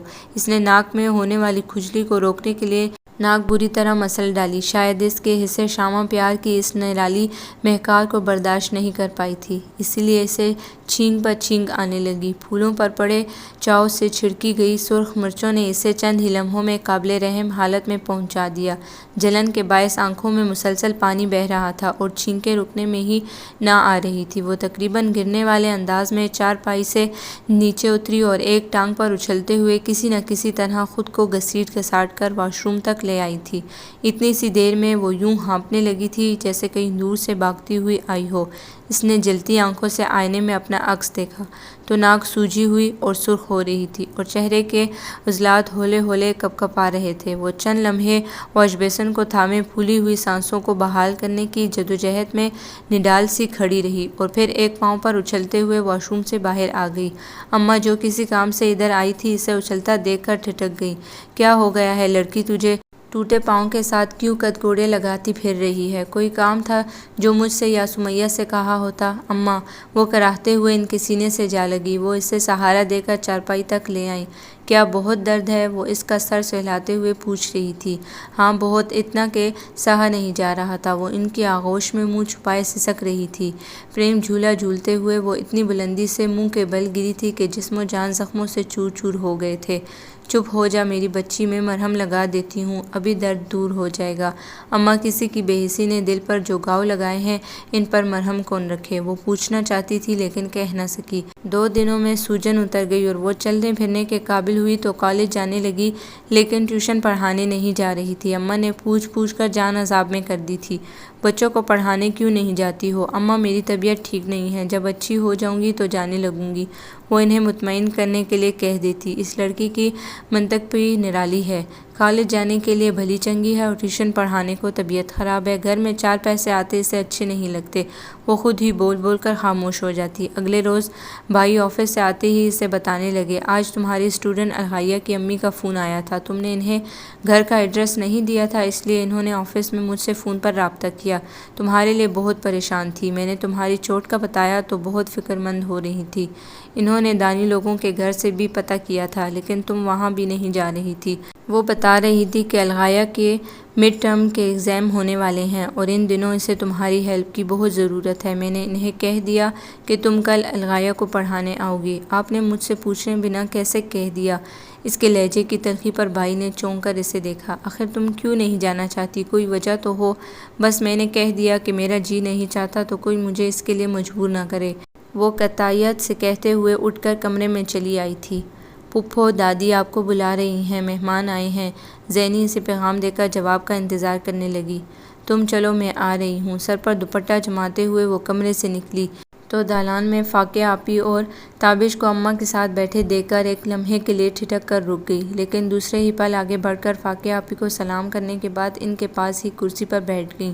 کہیں تابش نے انگوروں والا قصہ اپنی بھابھی کو تو نہ سنا دیا ہو، اگر انہوں نے اماں کے سامنے ذکر کر دیا تو بات بہت بگڑ سکتی ہے، سوچ کر اس کی ہتھیلیاں پسینے سے بھیگنے لگی تھی۔ اس نے درزدیدہ نگاہوں سے تابش کی طرف دیکھا، لیکن اس کے چہرے سے کچھ اندازہ لگانا مشکل تھا۔ وہ عامر کو گود میں بٹھائے اپنے مخصوص انداز میں مسکراتے ہوئے اس کے کانوں میں کھسر پسر میں مصروف تھا۔ اب کیسی طبیعت ہے نگم؟ فاقیہ آپی اسے خاموش بیٹھا دیکھ کر پوچھنے لگی۔ جی میں ارے بیٹی اسے کیا ہونا ہے، ذرا سا پیر میں بل آ گیا تھا لیکن اب تو کوئی تکلیف نہیں رہی۔ اماں درمیان میں کود پڑی تھی، بالکل گھوڑے کی طرح ہڑدنگے لگاتی پھرتی ہے۔ اماں کی اس ناشائستگی پر اس کے منہ کا زاویہ بگڑ گیا اور اس نے انہیں گور کر خاموش رہنے کی تنبیہ بھی کی، لیکن وہ اس کی طرف دیکھ ہی کب رہی تھی جو اس کے گورنے کا کوئی اثر لیتی۔ یہ نہ سمجھنا نگم کہ میں اپنے مطلب کو تمہیں پوچھنے آ گئی ہوں، یہ سچ ہے کہ آج کل اچھے ٹیوٹرز کا ملنا بہت مشکل ہے اور تمہارے پڑھانے کے انداز سے میں مطمئن بھی ہوں، لیکن تم مجھے اپنی چھوٹی بہنوں کی طرح عزیز بھی ہو اور سچ مانو تو یہ تمہاری محبت ہے جو مجھے یہاں لے آئی ہے۔ وہ اس کے ہاتھ اپنے ہاتھوں میں لے کر بڑی ہی شفیق مسکراہٹ کے سنگ بول رہی تھی۔ اللہ تمہارا بھلا کرے بیٹی، آج کل ایسے اچھے لوگ کہاں ملتے ہیں جو اپنے نوکروں کو اتنی عزت دیں۔ اماں کی اس گل افشانی پر وہ دہل کر رہ گئی۔ تابش کے کہکے نے رہے سہے اوسان بھی خطا کر دیے تھے۔ اچھا کل سے تو تم آنے لگو گی نا؟ دانی کی امی بھی تمہیں کئی مرتبہ پوچھ چکی ہیں۔ جی دراصل کچھ پرابلمز ہیں، میرے اپنے ایگزامز میں بہت کم وقت رہ گیا ہے، میں اب ٹیوشن کے لیے شاید وقت نہ نکال سکوں۔ اس کو چھوڑ دو بیٹی، یہ تو یوں ہی بے تکا بولتی رہتی ہے۔ اماں نے اس کی بات درمیان میں اچک لی تھی۔ تم بالکل بے فکر ہو جاؤ، یہ کل سے ہی کام پر آنے لگے گی، انہوں نے بڑے ہی فیصلہ کن انداز میں ہاتھ ہلاتے ہوئے کہا۔ اس کے بعد بھی اس نے کئی دفعہ کوشش کی کہ فاقیہ آپی سے کھل کر بات کرے، لیکن اماں نے اسے بولنے کا موقع ہی نہیں دیا۔ کچھ ہی دیر میں اماں نے زبان کے ایسے ایسے مارکے دکھائے کہ اس کا خون کھول کر رہ گیا۔ اگر تمہارے آنے جانے میں کوئی مسئلہ ہے تو تابش گاڑی لے آ جایا کرے گا۔ کیوں تابش؟ وہ اس سے بات کرتے ہوئے تابش سے پوچھنے لگی۔ مجھے بھلا کیا اعتراض ہو سکتا ہے، لیکن اگر یہ ہاں کر دیں تو؟ وہ بڑے معنی خیز انداز میں بولا تھا۔ اس نے جھلستی ہوئی نگاہ تابش پر ڈالی۔ ایک لمحے کے لیے نظروں کا باہم تصادم ہوا تو تابش نے اسے آنکھ مار دی۔ اس نے سٹپٹا کر پلکیں جھکا لیں اور ایک نازیبا سی گالی نوک زبان پر آ کر دم توڑ گئی۔ تم بہت چپ چپ ہو نگم، کیا مجھ سے کوئی ناراضگی ہے؟ جی نہیں، ایسی تو کوئی بات نہیں۔ فاقیہ آپی کے استفسار پر وہ جلدی سے بول پڑی۔ تو اب میں مطمئن ہو جاؤں کہ تم الغائیہ کو پڑھانے آؤ گی؟ جواب میں اس نے بے جان سے انداز میں سر ہلا دیا۔ اچھا آنٹی، اب ہمیں اجازت دیں، انشاءاللہ پھر ملاقات ہوگی۔ ارے بیٹی، ابھی تو تم آئی ہو، 2 گھڑی بیٹھ کر جانا، وہ سمیہ چائے لے کر آ رہی ہے۔ جا عامر، باغ کے باورچی خانے میں جا اور اپنی ماں سے کہہ کر جلدی چائے لے کر آئے۔ ماں نے بڑے اصرار سے انہیں چائے کے لیے روک لیا تھا۔ وہ لوگ دہلیز پار کر کے باہر نکلے تو اسے عامر کو کندھوں سے پکڑ کر روکنا پڑا۔ وہ شاید ان کے ساتھ ہی جانا چاہتا تھا۔ پھپھو، یہ وہی تھا جو پھول دے کر گیا تھا، وہ دبے دبے جوش سے اسے بتانے لگا۔ بکواس بند کرو، اور تم اس کی گود میں کیوں چڑھے بیٹھے تھے؟ تمیز تو چھو کر بھی نہیں گزری تمہیں؟ اس نے عامر کو ایک تھپڑ جڑ دیا اور پھر جان بوجھ کر اس کی جانب سے نظریں پھیر لیں، کیونکہ وہ زیر لب کچھ بڑبڑا رہا تھا اور اس بڑبڑاہٹ کا مفہوم وہ ہرگز نہیں سمجھنا چاہتی تھی۔ تمہیں کیا ضرورت تھی انکار کرنے کی، بلکہ تمہیں تو اسی روز سے ان کے گھر جانا چاہیے تھا جب تمہارے پاؤں کی موچ ٹھیک ہو گئی تھی۔ اس کی پوری بات سن کر آمنہ اس انداز سے گویا ہوئی جیسے اس کی عقل پر ماتم کر رہی ہو۔ آمنہ پورے کالج میں وہ واحد لڑکی تھی جس کے ساتھ وہ اپنی باتیں شیئر کر لیتی تھی۔ دونوں کے مزاج میں تندی تھی، اس لیے خوب نبھ رہی تھی۔ کیا مطلب؟ اس نے بھویں اچکائی۔ مطلب صاف ہے، تم اس طرح کا شدید رد عمل دکھا کر تو اس پر یہ ظاہر کر رہی ہو جیسے تم نے اس کی بات کا بہت اثر لیا ہے۔ تمہارے ایسے رویے سے تو اس کے حوصلے اور بلند ہوں گے۔ اس نے تمہارے ساتھ ایک واہیات مذاق کیا اور تم اسے جان کا روگ بنا کر بیٹھ گئی۔ اس سے تو یوں لگتا ہے جیسے تم واقعی اس میں انٹرسٹڈ ہو۔ نگہم اس بات پر آمنہ سے نظریں چرا گئی تھی، مبادا دل کے موہن چور کا عکس اس کی آنکھوں میں لہراتا نظر نہ آ جائے۔ تمہیں تو اس وقت ہی اس کے منہ پر تھپڑ مار دینا چاہیے تھا جب اس نے تمہیں کرسی سے گرا دیا تھا، اور تم ہو کہ اس کے بھیجے ہوئے پھول اور کارڈ وصول کرتی پھر رہی ہو۔ اور تمہیں یہ مشورہ کس نے دیا تھا کہ ان پھولوں میں اپنی ناک گھسیڑ دو؟ حماقت کی بھی کوئی حد ہوتی ہے۔ اس کے لہجے سے صاف ظاہر تھا کہ اس نگہم کا رد عمل سخت ناگوار لگا تھا۔ اچھا، یہ نصیحت کسی اور وقت کے لیے رکھ چھوڑو، اس وقت تم مجھے یہ بتاؤ کہ میں کیا کروں۔ نگہم کے انداز میں جھنجھلاہٹ تھی۔ تم یہ کرو کہ آج سے ہی الغایہ کو پڑھانے چلی جاؤ اور اس تابش کو اس طرح اگنور کرو جیسے کچھ ہوا ہی نہ ہو۔ یہ کیسے ممکن ہے؟ تم اسے نہیں جانتی ہو، وہ اتنا زج کر دیتا ہے کہ ضبط جواب دینے لگتا ہے۔ کیوں ممکن نہیں ہے؟ احمق لڑکی، یہاں کالج میں تو بڑی خونخوار بنی پھرتی ہو اور اس لڑکے کے سامنے تمہاری حالت بگی بلی سے بھی بری ہے۔ آخر تم اس سے اتنا دب کیوں رہی ہو؟ اسے ایسا منہ توڑ جواب دو کہ آئندہ کے لیے وہ تمہارا سامنا کرنے سے بھی کترانے لگے۔ اب وہ اسے کیا بتاتی کہ وہ تو خود ہر دم اس کا سامنا چاہتی ہے۔ مرچوں والے واقعے کے سلسلے میں تم بالکل انجان بن جانا۔ اگر وہ تم سے اشارتاً بھی ذکر کرے تو تم صاف مکر جانا۔ وہ کیوں؟ کیوں کا کیا مطلب ہے؟ آخر تم اتنی ناسمجھ کب سے ہو گئی؟ آمنہ کی جھنجھلاہٹ عروج پر تھی۔ اگر تم اسے اپنا سوجا ہوا تھوپڑا دکھاؤ گی تو وہ خود ہی سمجھ جائے گا کہ اس کی بیہودہ شرارت شاندار طریقے سے کامیاب ہوئی ہے، اور وہ مزید شیر ہو جائے گا۔ تم پہلے کی طرح مسکراتے ہوئے اور ویسے ہی تمکنت کے ساتھ اس کے سامنے جاؤ جو تمہاری شخصیت کا خاصہ ہے۔ یوں روح بسور کر اس کے خوشی کا سامان کیوں کر رہی ہو؟ آخر اس نے تمہیں سمجھ کیا رکھا ہے؟ تم اس پر ثابت کر دو کہ تم کوئی معمولی لڑکی نہیں ہو۔ اگر وہ دوبارہ تمہارے ساتھ فری ہونے کی کوشش کرے تو اسے ایسی کھری کھری سنانا کہ طبیعت صاف ہو جائے۔ اچھا، اب بس بھی کرو، تم تو مجھے یوں بریفنگ دے رہی ہو جیسے میں کسی جنگی محاذ پر روانہ ہو رہی ہوں۔ نگہم اکتائے ہوئے انداز میں اٹھ کھڑی ہوئی۔ جنگی محاذ نہیں تو اس سے کم بھی نہیں ہے۔ آخر انا اور وقار کا مسئلہ ہے، اور یہ کوئی معمولی بات تو نہیں۔ وہ اس کی تقلید میں اٹھتے ہوئے بولی، چلو کیفیٹیریا چلیں، میں نے تو ابھی تک ناشتہ بھی نہیں کیا۔ نگہم موضوع بدلنا چاہ رہی تھی۔ ہاں، بھوک تو مجھے بھی لگ رہی ہے۔ وہ دونوں کیفیٹیریا کی جانب روانہ ہو گئی۔ ویسے آفس کی بات ہے، مجھے تو فاقیہ آپی کا کردار بھی مشکوک لگ رہا ہے۔ اس کے ساتھ چلتے ہوئے آمنہ نے پرسوچ انداز میں اس کی طرف دیکھا۔ کیسی باتیں کر رہی ہو؟ اچھی بھلی شریف خاتون ہے۔ نگہم نے احتجاجاً اسے گھورا۔ اس کے یوں گھورنے پر وہ مسکرانے لگی۔ او ہو، میں وہ والا مشکوک نہیں کہہ رہی ہوں۔ کہنے کا مطلب یہ ہے کہ کون اس طرح بچوں کی ٹیوٹرز کے گھروں میں جا کر خیریت دریافت کرتا ہے، اور پھر تمہیں واپس بلانے کے لیے اس قدر اصرار؟ کچھ عجیب سا لگ رہا ہے۔ ٹیوٹرز کی آج کل کون سی کمی ہے؟ بے شمار لوگ اکیڈمیوں کے چکر لگا لگا کر طلبے گھساتے پھر رہے ہیں، اور تم کب کسی یونیورسٹی کی پروفیسر ہو کہ تمہارے جانے کا انہیں اس قدر قلق ہوا؟ انہیں تو 2-4 روز تمہارا انتظار کر کے کسی اور کو رکھ لینا چاہیے تھا۔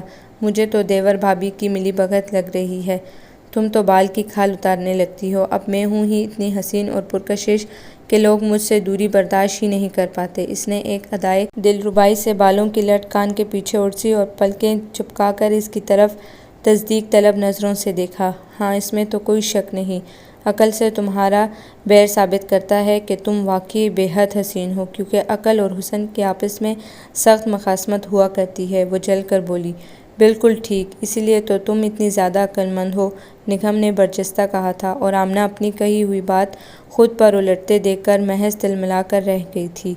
فاقیہ آپی نے اسے دیکھ کر غیر معمولی خوشی کا اظہار کیا تھا، اور الغایہ بھی یوں کھلی جا رہی تھی جیسے کوئی من پسند کھلونا مل گیا ہو۔ مس، آپ اتنے دن آئی کیوں نہیں؟ کیا چاچو سے لڑائی ہو گئی تھی؟ میں آپ کو یاد نہیں آتی تھی؟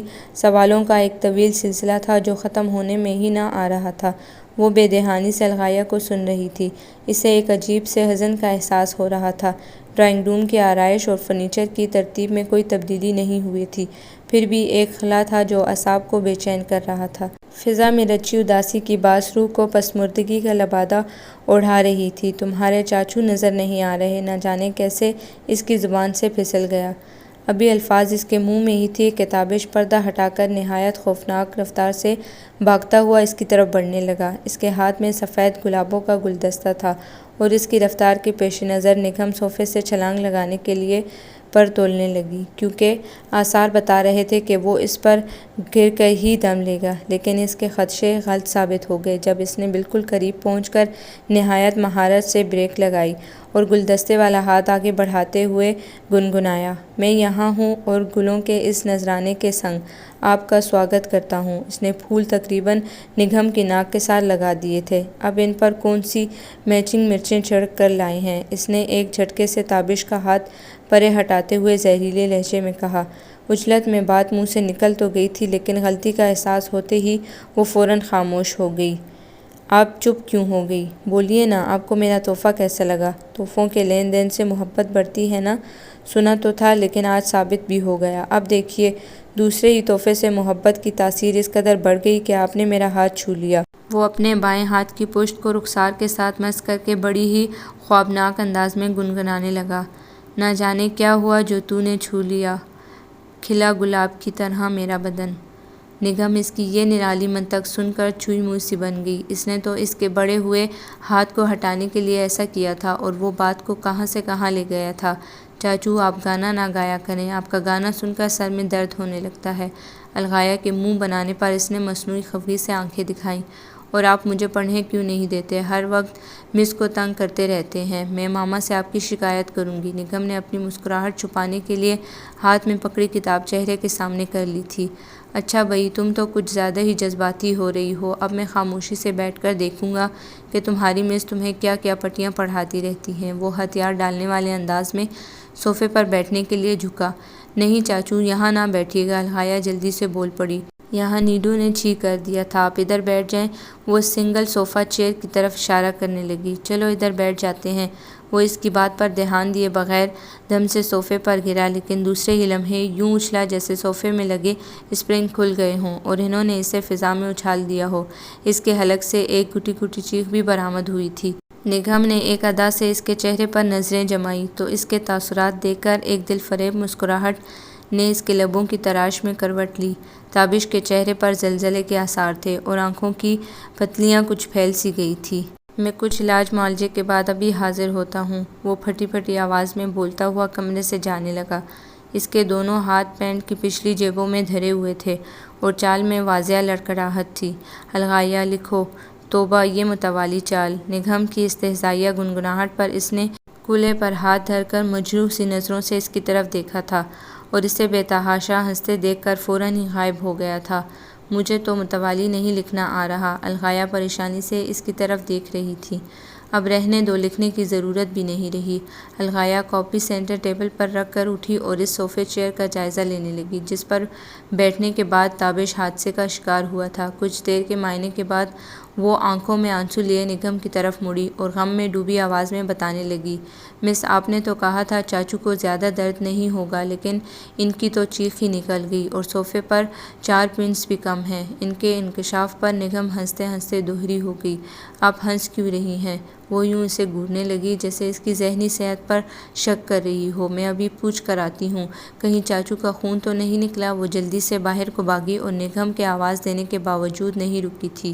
دن رات اور رات دن کے قالب میں ڈل رہی تھی۔ ہر گزرتا پل اس کے دل میں جلتے پریت کے الاؤ کو مزید بھڑکا کے گزر رہا تھا۔ تابش کی انتہا کو پہنچی ہوئی لاپرواہی اس کے لیے آزمائش بن گئی تھی۔ کبھی اس کے لفظوں کی شبنم دشت ذات کو جل تھل کر دیتی اور کبھی اس کے لہجے کا فخر روح پر درد کے پہرے بٹھا دیتا۔ آمنہ گاہے بگاہے اس کی برین واشنگ کر رہی تھی، لیکن جب وہ خود ہی نجات کی خواہاں نہیں تھی تو کسی کی نصیحتیں اسے کیا دے سکتی تھی؟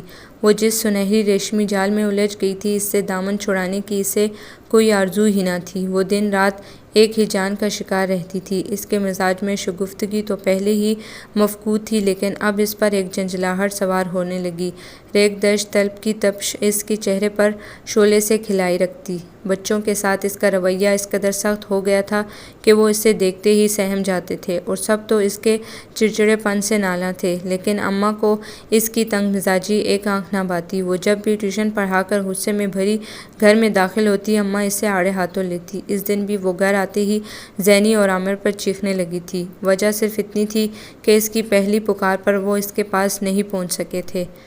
آ گئی میری ڈائن بچی، اماں کی زہر میں بجھی آواز اس کی سماعت پر تازیانہ بن کر لگی تھی۔ جیسے ہی گھر سے چیخنے چنگاڑنے کی آوازیں آنے لگیں، میں سمجھ جاتی ہوں کہ نگم گھر لوٹ آئی ہے۔ وہ خاموشی سے ہونٹ چباتے ہوئے انہیں دیکھنے لگی۔ غصے سے اس کی مٹھیاں بھیج گئی تھیں۔ کیا باہر سے کسی کا لہو پی کر آتی ہے جو گھر میں درندی بن کے دندنانے لگتی ہے؟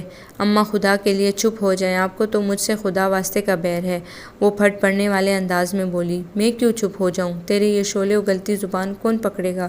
اماں کہاں خاموش ہونے والی تھی۔ تو کیوں آگ کا گولا بنی رہتی ہے؟ آخر کیا جلن ہے تجھے؟ میں تو یہ سوچ سوچ کر ہولتی رہتی ہوں کہ وہاں بچوں کو مارتی بھی ہوگی تو۔ ان بڑے گھروں کے بچے بالکل نازک پھولیں جیسے تو ہوتے ہیں، کسی دن کسی بچے کو الٹی سیدھی لگ گئی تو بیٹھی جیل میں چکی پیستی رہنا۔ احمر بھائی بھی اسے سمجھانے کے لیے آگے بڑھے۔ نگم اماں کی یہ بات تو بالکل صحیح ہے، تم اپنے غصے پر قابو پانے کی کوشش کرو، ورنہ کسی دن تمہارے لیے کوئی مشکل کھڑی ہو سکتی ہے۔ ہر کوئی مجھے عقل سکھا رہا ہے جیسے میں تو پاگل ہوں۔ میں اچھی طرح جانتی ہوں کہ بچوں کو پڑھانے کے لیے کس حد تک سختی کی ضرورت ہے، اور ان کو سدھارنے کے لیے مارنا بھی بہت ضروری ہوتا ہے۔ آپ لوگ خواہ مخواہ اپنے لفظ ضائع نہ کریں۔ لو اور سنو بھیا، منہ لگاتی ڈومنی اور گاوے تال بے تال۔ اماں کے اس محاورے نے اس کے رگوں پے میں شعلے سے بھڑکا دیے، اور وہ تن ون کرتے ہوئے کمرے سے باہر نکل گئی تھی۔ آپ کی فضول بکواس سنتے سنتے میرے کان پک گئے ہیں۔ کیا آپ کو دنیا میں اور کوئی کام نہیں ہے؟ نگم پچھلے 20 منٹ سے تابش کو بے تکان بولتے سن رہی تھی، اور خاموش رہ کر اسے نظر انداز کرنے کی جدوجہد کر رہی تھی، لیکن اس کی زبان کے رکنے کی کوئی سبیل نظر نہ آنے پر ضبط کی تنابیں ہاتھوں سے چھوڑ بیٹھی۔ جی مجھے اس کے علاوہ اور بے شمار کام ہوتے ہیں، اور اب آپ یہ تو ضرور جاننا چاہیں گی کہ وہ کون کون سے کام ہیں۔ وہ سوالیہ نظروں سے اسے دیکھنے لگا، اور اسے تردید کا موقع دیے بغیر خود ہی بتانے لگا۔ مثلاً میں آپ کے آنے کا انتظار کرتا ہوں، اور آپ کے جانے کے بعد آپ کے دوبارہ آنے کا انتظار کرتا ہوں۔ یقین کیجیے مجھے تو ایک لمحے کے لیے بھی فرصت نہیں ملتی۔ آپ جو بھی کرتے ہیں مجھے اس سے کوئی غرض نہیں، بس میں آپ کو ایک منٹ کے لیے بھی برداشت نہیں کر سکتی۔ ارے واہ، یہ تو سفید جھوٹ ہے، اس نے آنکھیں پھیلائیں۔ آپ تو خود لاکھ جتنوں سے مجھے یہاں بلاتی ہیں۔ ابھی کل ہی کی بات ہے کہ آپ الغایہ کو نہایت رازداری سے بتا رہی تھی کہ آپ کل 4 بجے کی بجائے 3:30 بجے تشریف لائیں گی، اور آپ کی آواز اتنی دھیمی تھی کہ مجھے اس مقام سے طویل فاصلے پر ٹی وی لاؤنج میں بیٹھے ہوئے بھی پہنچ گئی۔ اس سلسلے میں آپ کیا کہتی ہیں؟ اس کی بات کسی حد تک سچ تھی، اس لیے نگم گڑبڑا کر رہ گئی، اور کچھ دیر تک اس سے کوئی جواب نہ بن پڑا۔ میں آپ سے بار بار کہہ چکی ہوں کہ خواہ مخواہ مجھ سے بے تکلف ہونے کی کوشش مت کیا کریں۔ میں کوئی گاؤں کی پسماندہ لڑکی نہیں ہوں جو آپ کی عیاریوں کو جانچ نہ سکوں۔ خفت چھپانے کی خاطر وہ خاصی بلند آواز میں بولی تھی۔ جی، آپ کی اس بات سے تو میں بھی 100% اتفاق کرتا ہوں۔ آپ سے زیادہ ماڈرن لڑکی میں نے آج تک نہیں دیکھی، کیونکہ فیشن کی دنیا میں آپ نے جن نئی جہتوں کو متعارف کروایا ہے، ماضی میں ان کی نظیر ملنا تقریباً ناممکن ہے۔ آپ کے سامنے تو دنیا کی ترقی یافتہ ممالک کی سپر ماڈلز بھی پانی بھرتی نظر آتی ہیں۔ اس کی یہ تمہید یقیناً کسی طوفان کا پیش خیمہ تھی، اور نگہم کچھ سراسیمہ سی تجسس میں مبتلا ہونے لگی تھی کہ وہ کیا گل کھلانے والا ہے۔ جدت پسندی تو آپ پر ختم ہے، آپ نے فیشن کی رنگینیوں کو نئے زاویے عطا کیے ہیں۔ میں پوچھ سکتی ہوں اس ساری بکواس کا مقصد کیا ہے؟ وہ بول ہی پڑی۔ جی جی بالکل، ضرور پوچھیں، آپ ہی کے بارے میں تو بات ہو رہی ہے، اور میں یہی بتانے جا رہا ہوں کہ ایک کان میں جھمکا ڈالنا اور دوسرے کو محروم رکھنا واہ کیا انفرادیت ہے۔ اس کی بات سن کر نگہم کو قدموں تلے زمین سرکتی محسوس ہوئی، اور بے اختیار وہ اپنے کان ٹٹولنے لگی۔ ایک جمحے کی گمشدگی کو محسوس کر کے اس کی حالت دیدنی تھی۔ وہ دوپٹے کے پلو سے ہونٹ اور دانت رگڑتے ہوئے اسے کھا جانے والی نظروں سے گور رہی تھی، لیکن وہ اس کی نظروں سے بے نیاز بولے جا رہا تھا۔ ابھی شاید وہ کچھ اور بھی ستم ڈھانا چاہتا تھا، اور یہی سوچ کر نگم کا دل ڈوب رہا تھا۔ بائیں ہاتھ کی 3 انگلیوں کے ناخنوں پر کیوٹکس لگانا اور 2 ناخنوں پر محض چند چھینٹے، جبکہ دائیں ہاتھ… میں کہتی ہوں بکواس بند کرو۔ اس کی پوسٹ مارٹم کرتی نگاہوں سے کچھ بھی مخفی نہیں رہا تھا۔ اس کے سنگار میں جن خامیوں کی نشاندہی وہ کر رہا تھا، وہ کچھ عجلت اور کچھ بھابھی کے بے جا مداخلت کے باعث پیدا ہوئی تھی۔ وہ گھر سے نکلنے سے پہلے بھابھی کی میک اپ کٹ سے استفادہ کر رہی تھی کہ وہ اچانک ہی بغیر کسی اطلاع کے آن تھمکی، اور وہ جلدی میں حسب منشا فائنل ٹچز نہ دے سکی، اور شاید ایک جھمکا بھی ڈریسنگ ٹیبل پر پڑا رہ گیا تھا۔ آپ کو جرأت کیسے ہوئی کہ آپ اس قدر باریکی سے میرا جائزہ لیں؟ اس کی آواز غصے سے لرز رہی تھی۔ اس طرح دھاڑنے سے اس کا مقصد خود پر لگائے گئے الزامات کو دھونا تھا۔ میں آپ کو ایسے ایسے القابات سے نواز دوں گی کہ آپ کے کان دھواں دینے لگیں گے۔ زہ نصیب، جو آپ مجھے پیار سے کوئی نام دیں۔ اس کی ڈٹھائی پر چندہ فرق نہیں آیا۔ انواع اقسام کی دمدار گالیاں نگم کے ذہن میں گلبلانے لگیں، لیکن انوار صاحب کو ڈرائنگ روم میں آتے دیکھ کر زبان تالو سے چپک کر رہ گئی تھی۔ وہ نگم کی موجودگی میں شاذ و نادر ہی ادھر آتے تھے۔ مس نگم، آپ سے معذرت کہ آپ کو بیجا انتظار کی زحمت اٹھانا پڑی۔ وہ لہجے میں بڑی سنجیدگی اور بردباری لیے اس سے مخاطب تھے۔ اس کی ماما نے اسے اٹھانے کی بہت کوشش کی، لیکن اس کی نیند ٹوٹنے میں ہی نہیں آ رہی تھی۔ اب اگر مزید تنگ کیا جائے تو وہ رونے لگے گی۔ رات کو 2 بجے تک ویڈیو گیم کھیلتی رہی ہے، اس لیے بے سدھ پڑی ہے۔ آپ پلیز کل آ جائیے گا۔ بات مکمل کر کے وہ فوراً ہی واپس مڑ گئے تھے۔ ایسا بھی کیا لاڈ دولار 2 چانپڑ مار کر بستر سے نیچے پٹک دیں، خود ہی صاحبزادی کے ہوش ٹھکانے آ جائیں گے۔ اس نے منہ ہی منہ میں بڑبڑاتے ہوئے گلاس ٹیبل پر دھرا پرس اٹھایا اور زہر آلود نظروں سے تابش کو گھورتے ہوئے دروازے کی جانب بڑھ گئی۔ تابش بھی اٹھ کر اس کے پیچھے لپکا تھا۔ اگر آپ کچھ دیر رک جاتی تو میں آپ کو بتاتا کہ آپ مجسم حسن ہیں۔ وہ اس کے پیچھے آتے ہوئے تیز تیز بول رہا تھا۔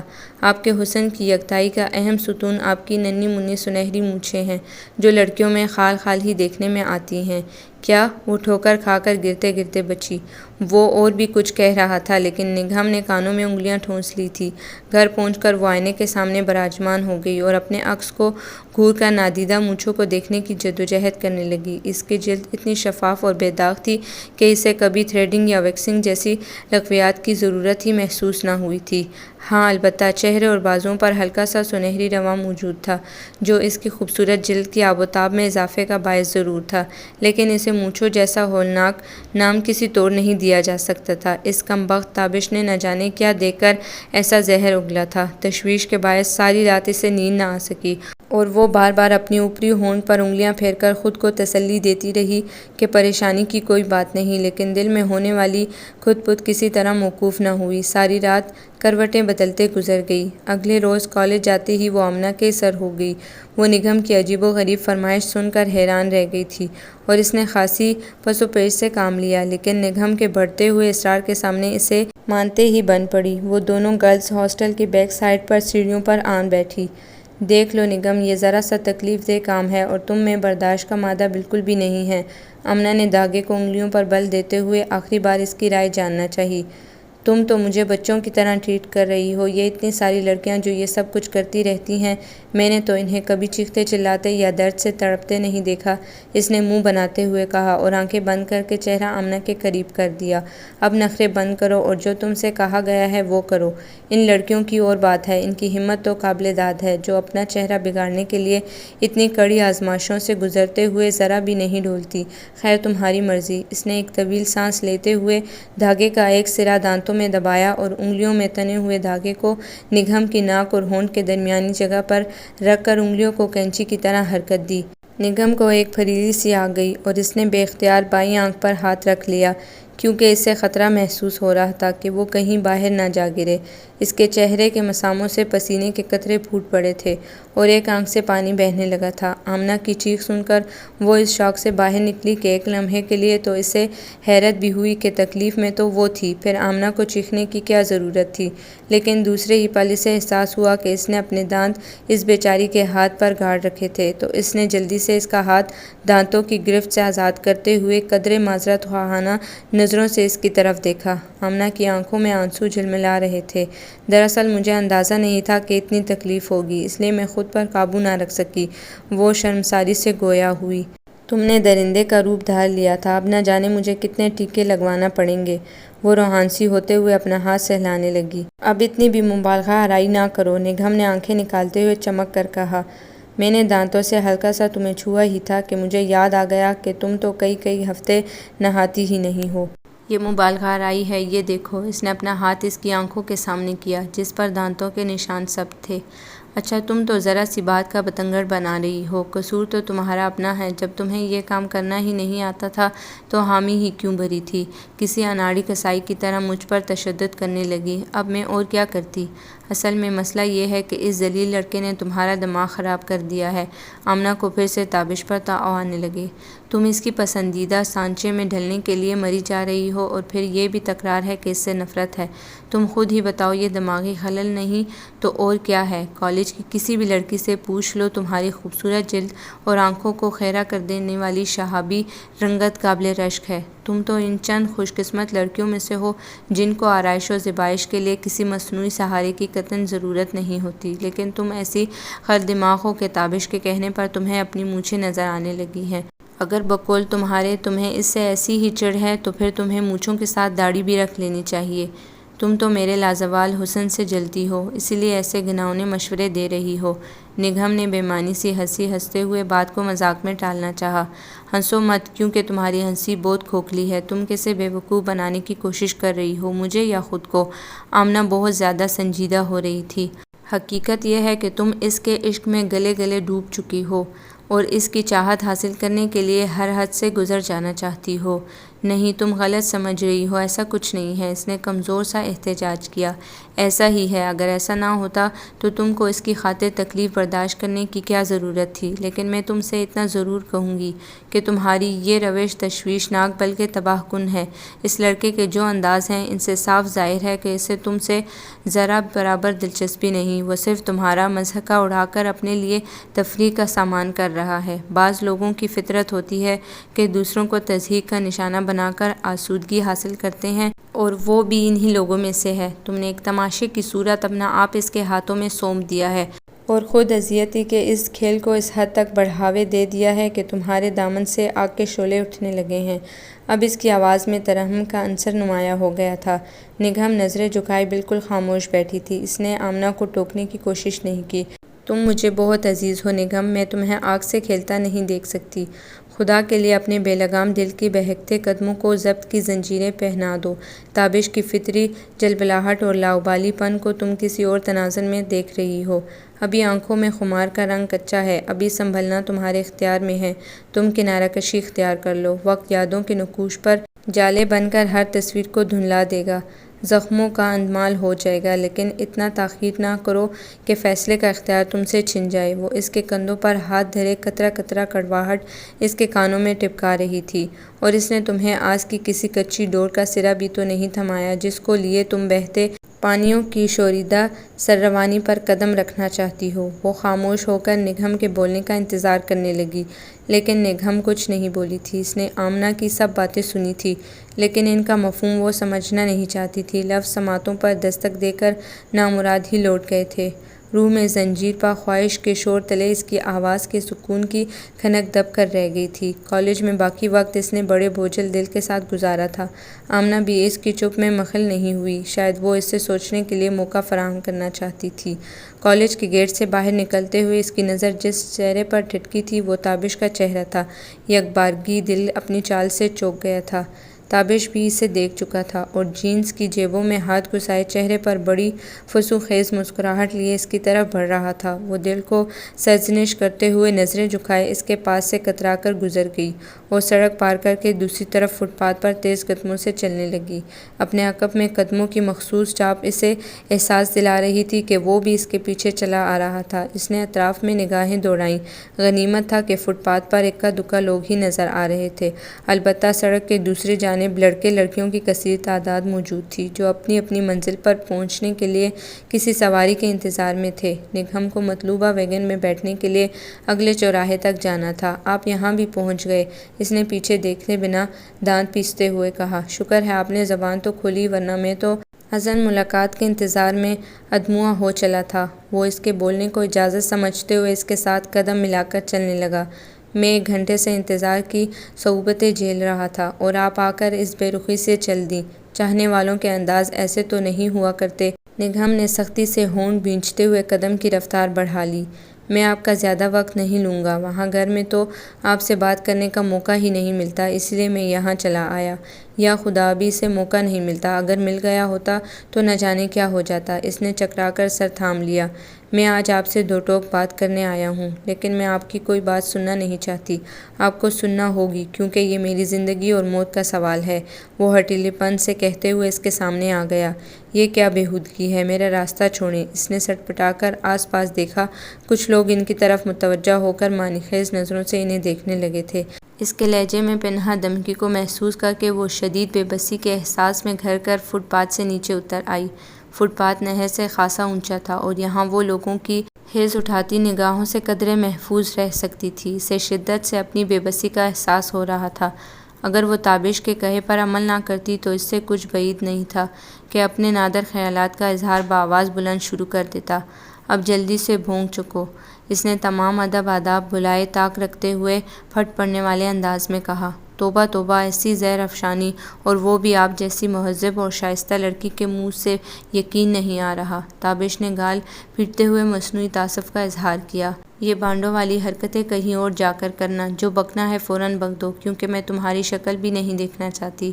ارے ہاں، خوب یاد دلایا، وہی بات کہنے کے لیے تو میں نے آپ کو زحمت دی ہے۔ اس کے انداز میں ہنوز اطمینان تھا۔ بات یہ ہے کہ میں 101 طریقوں سے اپنی محبت کا اظہار کر چکا ہوں۔ یکدم ہی اس نے یتیموں والی شکل بنا لی تھی اور آواز سے بھی مسکینیت ٹپکنے لگی تھی۔ میں نے لاکھ جتن کیے کہ آپ کے دل میں جگہ پا سکوں۔ میں نے آپ کو پیار کے نذرانے پھولوں کی صورت میں پیش کیے۔ کم و بیش 15 مقامات پر آپ کے حسن جہاں سوز کو خراج عقیدت پیش کیا۔ اس کے علاوہ بھی بے شمار کاوشیں ہیں جن کا ذکر میں وقت کی کمی کے باعث نہیں کروں گا۔ آپ اس قدر ڈھیٹ حسینہ ہیں کہ آپ نے میری ہر کوشش پر بڑی سرد مہری سے پانی پھیر دیا۔ میں تم پر اور تمہاری محبت پر لعنت بھیجتی ہوں۔ نہ چاہتے ہوئے اس کی آواز اونچی ہو گئی تھی۔ اسے لگ رہا تھا کہ غصے کی شدت سے اس کی دماغ کی رگیں پھٹ جائیں گی۔ آنکھوں کے سامنے سرخی سی چھانے لگی۔ اور اب اگر تم نے میرا تعاقب کیا تو میں شور مچا دوں گی۔ تم اس طرح سے مجھے بلیک میل نہیں کر سکتے۔ وہ کانپتی ہوئی انگلی اٹھا کر اسے وارن کرتے ہوئے فٹ پاتھ کی طرف بڑھنے لگی۔ اسے کچھ تعجب ہوا۔ توقع کے برعکس تابش اس کے پیچھے نہیں لپکا تھا، بلکہ اس نے صرف ایک ہلکی سی سیٹی بجانے پر ہی اکتفا کیا تھا۔ لیکن جلد ہی حیرت کی جگہ خوف نے لے لی جب نیڈو دوڑتا ہوا آ کر یوں اس کے قدموں سے لپٹ گیا جیسے برسوں کی انسیت ہو۔ اس کے حلق سے برآمد ہونے والی چیخ بڑی بے ساختہ تھی اور چلتے قدم رک گئے تھے، کیونکہ نیڈو کی خاموشی کے برعکس اس کے تیور کچھ زیادہ دوستانہ نہیں تھے۔ شاید وہ کہیں قریب ہی موجود تھا، اسی لیے تابش کی ہلکی سی پکار پر دوڑا چلا آیا تھا۔ اس نے پھٹی پھٹی آنکھوں سے تابش کی طرف دیکھا تھا۔ وہ سینے پر ہاتھ باندھے بڑے بے نیازانہ انداز میں کھڑا تھا۔ کتوں کی فطرت یہی ہوتی ہے کہ ہر متحرک چیز پر چپٹ پڑتے ہیں، اور نیڈو کو تو بھاگتی دوڑتی چیزیں کچھ زیادہ ہی اٹریکٹ کرتی ہیں۔ وہ یوں مزے سے بتانے لگا جیسے کتوں پر بننے والی کسی ڈاکیومنٹری کا صداکار ہو۔ تم نہایت لفنگے، نہ چیخنے کی غلطی نہ کیجیے گا، وہ اس کی بات کاٹ کر تنبیہی انداز میں کہنے لگا۔ نیڈو کو چیختی چلاتی لڑکیوں سے سخت چڑ ہے۔ اس کی نفیس طبیعت ایسی بدذوقی کو برداشت نہیں کر پاتی، اور ایسے میں اس کا ریئیکشن بھی بہت شدید ہوتا ہے۔ آخر تم کیوں ہاتھ دھو کر میرے پیچھے پڑے ہو؟ کیا چاہتے ہو مجھ سے؟ وہ کسی قدر دھیمی پڑ گئی، کیونکہ نیڈو کے حلق سے نکلنے والی خراہٹیں اور دانت نکوسنے کا دہشتناک انداز تابش کی بات کی تصدیق کر رہا تھا۔ ہاں، یہ ہوئی نا بات، وہ چہکا۔ بس آپ چند منٹ یہاں گھاس پر اطمینان سے تشریف رکھیں اور میری قسمت کا فیصلہ کرنے کے بعد بے شک ایک لمحہ بھی نہ ٹھہریے گا۔ نگہم ڈھیلے قدموں سے چلتے ہوئے اس کے قریب آ کر دم سے گھاس پر بیٹھ گئی۔ نیڈو نے کسی باڈی گارڈ کی طرح اس کا ساتھ دیا تھا اور اب اس طرح چوکنے انداز میں اس کے سر پر سوار کھڑا تھا جیسے اس کے جنبش کرتے ہی اس پر حملہ کر دے گا۔ ہاں تو مس نگہم، میں کہہ رہا تھا کہ آپ نے میری محبت کا جواب کبھی محبت سے نہیں دیا۔ آپ کے گریز کی وجہ جو بھی ہو، لیکن میرے دل کی کیفیت یہ ہے کہ ایک دن آپ کو نہ دیکھوں تو بے چین ہو جاتا ہوں۔ اپنے ارد گرد چکراتا ہوا تابش اسے کسی تھرڈ کلاس رومانوی فلم کا ہیرو لگ رہا تھا، لیکن بہرحال اس کی توجہ تابش کی نسبت نیڈو کی طرف زیادہ تھی۔ اور آپ ہمارے گھر میں آتی بھی ہیں تو صرف 1 گھنٹے کے لیے، اور 40-50 منٹ بیٹھ کر رخصت ہو جاتی ہیں۔ حالانکہ فیس ہم آپ کو پورے گھنٹے کی دیتے ہیں، لیکن گھبرائیے مت، میں آپ سے پیشہ ورانہ بے ایمانی کا حساب لینے نہیں آیا، میں تو اپنی تشنگی کا تذکرہ کر رہا ہوں۔ ہر عاشق کو سنگ دل محبوب کے پتھر دل کو پگھلانے کے واسطے اپنی محبت کا امتحان دینا پڑتا ہے۔ میں نہیں جانتا کہ آپ کے نزدیک جذبوں کی شدت کو پرکھنے کی کسوٹی کیا ہے، لیکن میں نے یک طرفہ طور پر فیصلہ کیا ہے کہ اپنی جان دے کر اس محبت کو امر کر جاؤں جو میرے دل کا ناسور بن گئی ہے۔ اس کی آواز میں جذبات کی آمیزش ضرورت سے کچھ زیادہ ہی تھی۔ یہ تو میرے لیے بڑی خوش نصیبی کی بات ہوگی کہ میں اس دنیا کو آپ کے ذلیل وجود سے نجات دلانے کے لیے ذریعہ بن جاؤں۔ نگہم نے کنکھیوں سے نیڈو کو دیکھتے ہوئے محتاط لہجے میں کہا، اگر آپ کی یہی مرضی ہے تو سر آنکھوں پر، میں اس نہر میں کود کر اپنی جان دے دوں گا، تب تو آپ کو میری سچائی کا یقین آ جائے گا۔ وہ ٹہلتے ٹہلتے رک گیا تھا۔ جی جی، بسد شوق، اس نئے کام میں ایک لمحے کی تاخیر بھی میرے لیے باعث اضطراب ہے۔ نگہم کا انداز جوش دلانے والا تھا۔ ویسے میرے خیال میں اس نہر کی گہرائی آپ کو غرق کرنے کے لیے ناکافی ثابت ہوگی۔ اگر آپ کسی دریا بلکہ سمندر کا انتخاب کرتے تو زیادہ مناسب تھا۔ شاید آپ جانتی نہیں کہ مجھے سوئمنگ نہیں آتی، اور مجھے ڈبونے کے لیے چلو بھر پانی کافی ہوگا۔ وہ یوں پر تولنے لگا جیسے واقعی چھلانگ لگا دینا چاہتا ہو۔ نگہم نے قدرے بے یقینی سے اس کی طرف دیکھا۔ لیکن مجھے 1 منٹ کی مہلت دیجیے، میں ابھی حاضر ہوتا ہوں۔ وہ اچانک رک کر کنارے سے واپس پلٹ آیا۔ آپ کو انتظار کی زحمت تو اٹھانا ہوگی، لیکن نیڈو آپ کو اچھی کمپنی دے گا۔ وہ یوں ادھر ادھر دیکھ رہا تھا جیسے کوئی چیز تلاش کر رہا ہو۔ نگہم چٹکتے ہوئے اعصاب کو سنبھالے سخت اضطراب میں پہلو پر پہلو بدل رہی تھی۔ تم رک کیوں گئے؟ لگاؤ چھلانگ اور قصہ پاک کرو۔ اگر تمہیں چند ایک ڈبکیاں بھی آ گئی تو مجھے بڑی مسرت ہوگی۔ وہ چیلنج کرنے والے انداز میں بول پڑی۔ جی میں ابھی حاضر ہوتا ہوں۔ وہ جھک کر گھاس پر گری ہوئی ایک لمبی سی ٹہنی اٹھا کر واپس مڑا اور کنارے پر ٹھہر کر ٹہنی کو پانی میں ڈال کر بڑے انہماک سے یوں ہاتھ کو حرکت دینے لگا جیسے پانی کی گہرائی کا تعین کرنا چاہتا ہو۔ نگہم اس کی اوٹ پٹانگ حرکتوں سے کوئی نتیجہ اخذ کرنے سے قاصر تھی۔ اگر تمہیں مسخرہ بننے کا اتنا ہی شوق ہے تو کسی سرکس میں جاب کیوں نہیں کر لیتے؟ وہ اٹھ کر کھڑی ہو گئی۔ میں جا رہی ہوں۔ اس نے ڈرتے ڈرتے نیڈو کی طرف دیکھا جو اس کے اٹھنے پر مزید مستعد ہو گیا تھا۔ آپ اتنی کٹھور کیوں ہیں کہ ایک مرنے والے شخص کو اپنی آخری دید سے محروم کر دینا چاہتی ہیں؟ وہ دراصل 2 ماہ پہلے تو مجھے پانی کی گہرائی کا بخوبی اندازہ تھا۔ وہ سر کھجا کر جھنجھلاہٹ کا مظاہرہ کرتے ہوئے بولا، لیکن گزشتہ بارشوں کے بعد پانی کے لیول میں یقیناً کچھ اضافہ ہو گیا ہے۔ میں تو صرف یہ ناپنے کی کوشش کر رہا ہوں کہ یہ اضافہ کہیں جان لیوا تو ثابت نہیں ہوگا۔ محبت اپنی جگہ، لیکن عقل مندی کا تقاضا ہے کہ احتیاط کو ملحوظ خاطر رکھا جائے۔ کیا؟ اس کی بات سن کر نگہم کا دماغ وقت سے اڑ گیا۔ باڑ میں گئے تم اور جہنم میں گئی تمہاری محبت۔ وہ اپنی آکورڈ پوزیشن کی پرواہ کیے بغیر حلق کے بل چیخی تھی اور اس رفتار سے وہاں سے بھاگ پڑی کہ اگر نیڈو اس کی تعاقب میں آتا بھی تو اس کے برق رفتاری کے سامنے ٹھہر نہ سکتا، لیکن اس نے ایسی کوئی کوشش نہیں کی تھی۔ تابش نے اسے روکنے کے لیے آوازیں دی تھیں، لیکن اس نے ویگن میں بیٹھ کر ہی دم لیا تھا۔ ریسٹ واچ پر نظر ڈالتے ہی اسے احساس ہوا کہ خاصی دیر ہو چکی تھی، اور اگر وہ پہلے گھر جاتی تو الغائیہ کو پڑھانے کے لیے وقت پر نہیں پہنچ سکتی تھی۔ اگلے اسٹاپ پر اتر کر اس نے ایک PCO سے گھر کے پڑوس میں اطلاع دے دی کہ وہ ٹیوشن پڑھا کر ہی گھر آئے گی۔ وہاں سے دوسری ویگن پکڑ کر وہ گرین ٹاؤن چلی گئی تھی۔ ابھی وہ صوفے پر صحیح طرح سے بیٹھ بھی نہ پائی تھی کہ الغائیہ بڑے جوش و خروش سے اسے بتانے لگی، مس ماما چاچو کی شادی کروا رہی ہیں۔ چاچی بڑی ہی پیاری ہیں، بالکل سنو وائٹ جیسی۔ اس کی آنکھیں خوشی سے چمک رہی تھی۔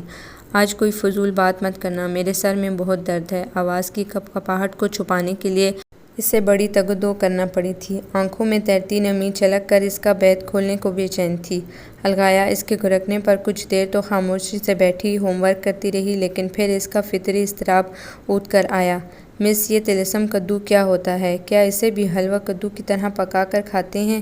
میں نے کل ایک کہانی پڑھی تھی، اس میں جادوگر کے پاس بہت بڑا طلسم کدو تھا اور شہزادی اس میں قید تھی۔ طلسم کدو نہیں، طلسم کدہ ہوتا ہے، اسٹوپڈ، اور ایسی واہیات اسٹوریز کیوں پڑھتی ہو تم؟ نو مس، وہ تو بڑے مزے کی اسٹوری ہے، میں ابھی آپ کو لا کر سناتی ہوں۔ وہ اٹھ کر جانے لگی۔ خبردار، اگر تم کہیں گئی تو میں بہت بری طرح پیش آؤں گی۔ اس نے آئرن رولر ہاتھ میں لے کر الغا کو دھمکایا۔ لاڈ پیار نے تمہیں بگاڑ کر رکھ دیا ہے، پڑھائی سے جان چھڑانے کے بہانے ڈھونڈتی رہتی ہو۔ تیش سے اس کا وجود سلگنے لگا تھا۔ مس، اس میں پرستان کا شہزادہ بھی ہے، میں ابھی لے کر آ جاؤں؟ وہ بدستور مچل رہی تھی۔ غصے سے نگھم کی آنکھوں کے سامنے پردہ سا تن گیا۔ اس نے الغا کو بازو سے گھسیٹ کر اپنے قریب کیا اور آئرن رولر پوری قوت سے اس کے سر پر مار دیا۔ نان سینس، بدتمیزی کرتی ہو؟ اس کا ہاتھ رکا نہیں تھا، وہ غصے سے پاگل ہو رہی تھی۔ خبردار، اگر تم نے ذرا سی بھی آواز نکالی تو میں روزانہ تمہاری پٹائی کروں گی، اور اگر تمہیں لکھنے کے لیے اتنا کام دوں گی کہ لکھتے لکھتے تمہاری انگلیاں ٹیڑھی ہو جائیں گی۔ اپنے دہشت گردوں والے لب و لہجے پر وہ خود بھی حیران ہو رہی تھی۔ الغا کے حلق سے ایک سسکی بھی نہیں نکلی، وہ بس پھٹی پھٹی آنکھوں سے اس کی طرف دیکھے جا رہی تھی۔ اس کی خطرناک حد تک سفید پڑتی رنگت دیکھ کر انجانے سے خوف نے نگھم کے دل کو مٹھی میں لے لیا۔ اس نے اپنا پرس اٹھایا اور خاموشی سے دروازے کی طرف بڑھ گئی۔ دروازے کے قریب رک کر اس نے ایک نظر مڑ کے دیکھا تو الغا ابھی تک ایک سکتے کی سی کیفیت میں تھی۔ وہ جلدی سے دروازہ کھول کر باہر آ گئی۔ باہر نکلتے ہوئے وہ تابش سے ٹکراتے ٹکراتے بچی تھی، جو نہ جانے کتنی دیر سے دروازے کے ساتھ لگا کھڑا تھا۔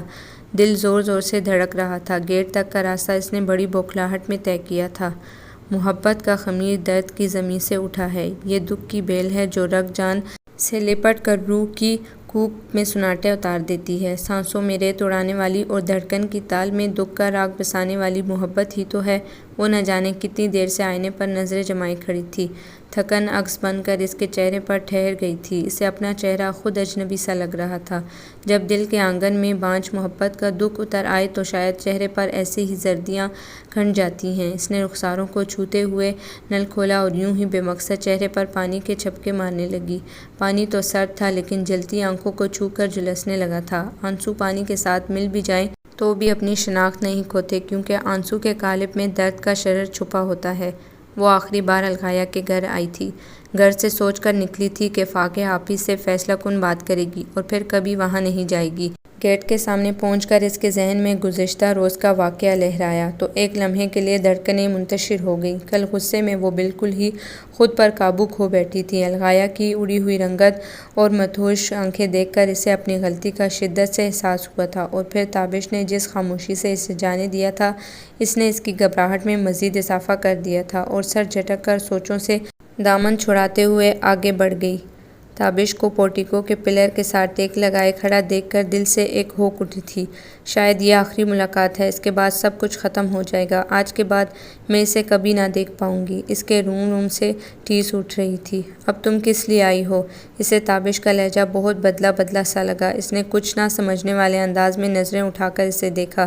تمہیں حیرت کس بات کی ہے؟ اپنی صفاکی پر یا ہمارے تحمل پر؟ وہ اب بھی کچھ سمجھ نہیں پائی تھی، لیکن میں شاید کچھ زیادہ تحمل کا مظاہرہ نہ کر پاؤں۔ اگر الغا مر گئی تو تمہیں بھی قبر میں اترنا ہوگا۔ اس کے سرد لہجے نے نگھم کی ریڑھ کی ہڈی میں سنسناہٹ دوڑا دی۔ کیا مطلب؟ کیا ہوا الغا کو؟ اندیشوں کے ناگوں کی پھنکاریں روح کو سہمانے لگی تھی۔ الغا کا زرد پڑتا چہرہ آنکھوں کے سامنے رقصاں تھا۔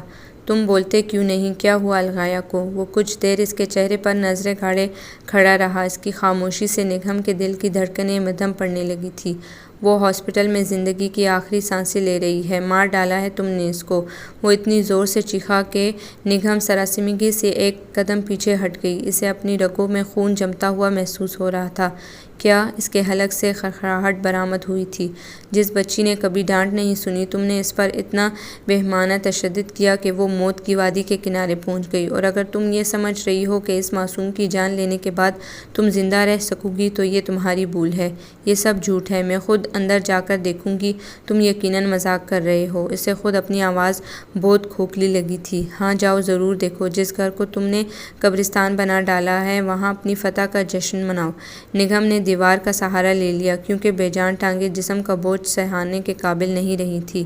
عامر نے مجھے بتایا تھا کہ تم اسے اور زینی کو بھی وحشیوں کی طرح پیٹتی ہو۔ کاش میں اس وقت ہی سمجھ جاتا کہ تمہارے ذہن میں کوئی گتھی ہے، کوئی ایسی نفسیاتی الجھن ہے جو بعض اوقات تمہیں انسان کی قدریں بھلا دیتی ہے اور تمہیں تشدد پر اکساتی ہے۔ تم اپنے اندر کی تلخیوں کا حساب ان سے لیتی ہو جو کمزور ہیں، جو پلٹ کر تمہارا ہاتھ نہیں روک سکتے ہیں۔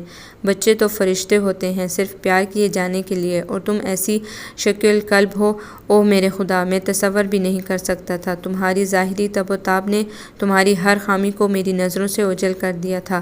کاش تمہارا یہ روپ میں پہلے دیکھ لیتا تو آج الغایہ یوں بستر مرگ پر موت کی منتظر نہ ہوتی۔ الفاظ نشتروں کی صورت ایک ایک رگ میں پیوست ہو رہے تھے۔ اس کی یہ کون سی صورت اسے دکھائی جا رہی تھی کہ اسے خود سے گن آنے لگی تھی؟ وہ اب کبھی اس دنیا کو نہیں دیکھنا چاہتی تھی۔ اس نے سختی سے آنکھیں میچ لیں۔ تم مجھے ہاسپٹل لے چلو، میں اسے دیکھنا چاہتی ہوں۔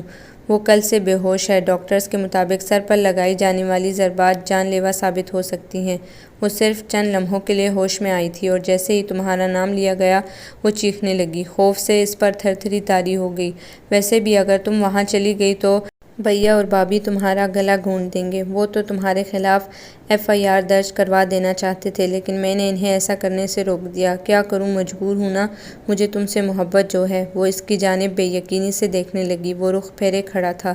تابش مجھے بچا لو، میرا سانس بند ہو رہا ہے۔ وہ بلکتے ہوئے زمین پر بیٹھ گئی۔ میں نے کچھ نہیں کیا، میں نے اسے مارنا نہیں چاہا تھا۔ میں تو سسکتے ہوئے لفظ لرزتے لبوں پر دم توڑ رہے تھے۔ حلق میں آنسوؤں کے پھندے کے باعث اس سے بات مکمل نہ ہو سکی تھی۔ اگر تم مجھ سے کسی ہمدردی کی توقع کر رہی ہو تو میں تمہیں کسی خوش فہمی میں نہیں رکھنا چاہتا۔ اگر وہ زندگی کی بازی ہار گئی تو میں اپنی محبت کے باوجود تمہیں پھانسی کے پھندے پر جھولتا دیکھنا چاہوں گا۔ اس کا لہجہ اتنا برفیلا تھا کہ نگہم کو جھرجھری آ گئی۔ یہ سب تمہاری وجہ سے ہوا ہے۔ وہ چہرے پر ہاتھ رکھے ہچکیوں کے درمیان بولی تھی۔ میری وجہ سے؟ ہاں تمہاری وجہ سے۔ اگر تم مجھے اتنی ذہنی اذیت نہ دیتے تو میں اس پر ہاتھ نہ اٹھاتی۔ تمہاری بے حسی نے مجھے مجبور کر دیا تھا کہ اگر تم مجھ سے محبت کے 2 بیگھے بول کہہ دیتے تو میری جلتی روح یوں چنگاریاں نہ اڑاتی۔ وہ پھولی سانسوں کے درمیان بمشکل بول رہی تھی۔ تمہارے دیے ہوئے نارسائی کے زخم ہی میرے بدن پر آبلے بن کر پھوٹے ہیں، لیکن میں تم سے رحم کی بھیک نہیں مانگوں گی۔ جو انسان محبت نہ کر سکتا ہو وہ کسی پر مہربانی کیا کرے گا؟ تم میرے خلاف FIR کٹوا کر مجھے جیل کی سلاخوں کے پیچھے دھکیل دو۔ وہ محبت جو میں نے تم سے کی ہے اس کی سزا تو ملنی ہی چاہیے مجھے۔ اس کا گلا سوکھنے لگا تھا اور آواز پھٹ سی گئی تھی۔ اس نے برستی آنکھوں پر ہاتھ رکھ کر چہرہ گھٹنوں پر جھکا لیا۔ FIR تو ضرور کٹے گی اور جیل میں بھی بھجوایا جائے گا، بس ذرا تازہ ترین اطلاع کا انتظار ہے۔ جیسے ہی بچی نے آخری سانس لی، یہ سب کام کر لیے جائیں گے۔ اس کے بدلے ہوئے لہجے نے نگہم کو چونکا دیا۔ اس نے آنسوؤں سے بھیگا چہرہ اٹھا کر بے یقینی سے اس کی طرف دیکھا۔ وہ بدستور رخ موڑے ہوئے تھا۔ تم جھوٹ بول رہے ہو، یہ سب بکواس ہے۔ اگر الغایہ اتنی بیمار ہوتی تو تم گھر پر کیوں موجود ہوتے؟ تم بھی سب کے ساتھ ہاسپٹل میں ہوتے۔ اس کے حواس شدید اب کچھ کام کرنے لگے تھے، ورنہ اب تک یہ بات اس کے ذہن میں نہیں آئی تھی۔ میں تو اس لیے یہاں موجود ہوں تاکہ تمہیں فرار ہونے سے روک سکوں۔ اگر مجرم ہی غائب ہو جائے تو قانونی کارروائی کا کیا فائدہ؟ ابھی وہ بول ہی رہا تھا کہ الغایہ ڈرائنگ روم کا دروازہ دھکیلتی ہوئی باہر آ گئی۔ اسے دیکھ کر نگہم ایک جھٹکے سے اٹھ کر کھڑی ہو گئی تھی۔ تم یہاں کیوں ہو؟ تمہاری حالت بہت نازک ہے، چلنا پھرنا خطرے سے خالی نہیں۔ چلو جا کر بستر پر لیٹ جاؤ۔ تابش بوکھلا کر جلدی جلدی اسے واپس بھیجنے کی کوشش کرنے لگا۔ میں تو بتانے آئی ہوں کہ یہ چاچی بہت گندی ہیں۔ وہ ناک سکوڑ کر بت کی طرح استادہ نگہم کی طرف اشارہ کر کے بولی۔ انہوں نے مجھے بہت مارا ہے، میرے سر میں گول مول لیمن اگایا ہے۔ وہ آنکھوں میں آنسو بھر کر اپنا سر ٹٹولنے لگی۔ ہم اچھی والی چاچی لے کر آئیں گے جو نہ مارے اور نہ ڈانٹے۔ تم اندر جاؤ، میں کل تمہیں چاچیوں کی منڈی لے کے جاؤں گا، وہاں سے اپنی پسند کی چاچی لے لینا۔ میں ذرا اس چاچی کو چپ کرا دوں؟ دیکھو میں نے کتنی پٹائی کی ہے۔ اس کی رو رو کے بیچاری کی شکل ناقابل شناخت ہو گئی ہے۔ تابش نے الغایہ کو اندر دھکیل کر دروازہ بند کر دیا اور پلٹ کر تیز قدموں سے چلتا ہوا نگہم کے قریب آ گیا، جو اب تک کسی مجسمے کی طرح ساکت و صامت کھڑی تھی۔ تابش کے پاس آنے پر بھی اس کی پلکوں میں جنبش نہ ہوئی تھی۔ اس سے پہلے کہ تم فرار ہو جاؤ میں تمہیں ہتھکڑیاں پہنا دینا چاہتا ہوں۔ اس کے چہرے پر مسکراہٹ اور آنکھوں میں شرارت رقصاں تھی۔ اس نے جلدی سے ٹیبل سے پھولوں کے گجرے اٹھائے اور نگہم کی کلائیوں میں پہنا دیے۔ اس کے وجود میں اب بھی کوئی حرکت نہیں ہوئی تھی اور آنکھیں جیسے کسی غیر مرئی نقطے پر جمی ہوئی تھیں۔ بھیا اور بھابھی تمہارے گھر تمہاری شکایت درج کروانے گئے ہیں، ہو سکتا ہے اب تک تمہیں سزا بھی سنائی جا چکی ہو۔ وہ اتنے قریب آ کر سرگوشی میں بولا تھا کہ نگہم نے اس کے سلگتے سانسوں کی حدت اپنے چہرے پر محسوس کی۔ تمہیں جس جیل میں رکھا جائے گا، اس کا جیلر بڑا رومان پسند ہے، اس سے بچ کر رہنا۔ تابش نے اس کا یک ہاتھ تھام کر اپنے جھلستے ہونٹوں کا لمس دینا چاہا تھا کہ اس نے بھبک کر اپنا ہاتھ چھڑا لیا اور کلائیوں میں سے گجروں کو نوچ کر پھینک دیا۔ اس کے یوں بھڑکنے پر تابش کے چہرے پر ایک رنگ آ کر گزر گیا۔ کیا ہوا؟ کیا ہتھکڑیوں کا بوجھ بہت زیادہ تھا؟ اس نے ناگواری کو چھپاتے ہوئے شگفتگی کا مظاہرہ کیا۔ مجھ جیسی قابل نفرت لڑکی کے ساتھ کوئی رشتہ جوڑ کر تم اپنی زندگی کیوں برباد کرنا چاہتے ہو؟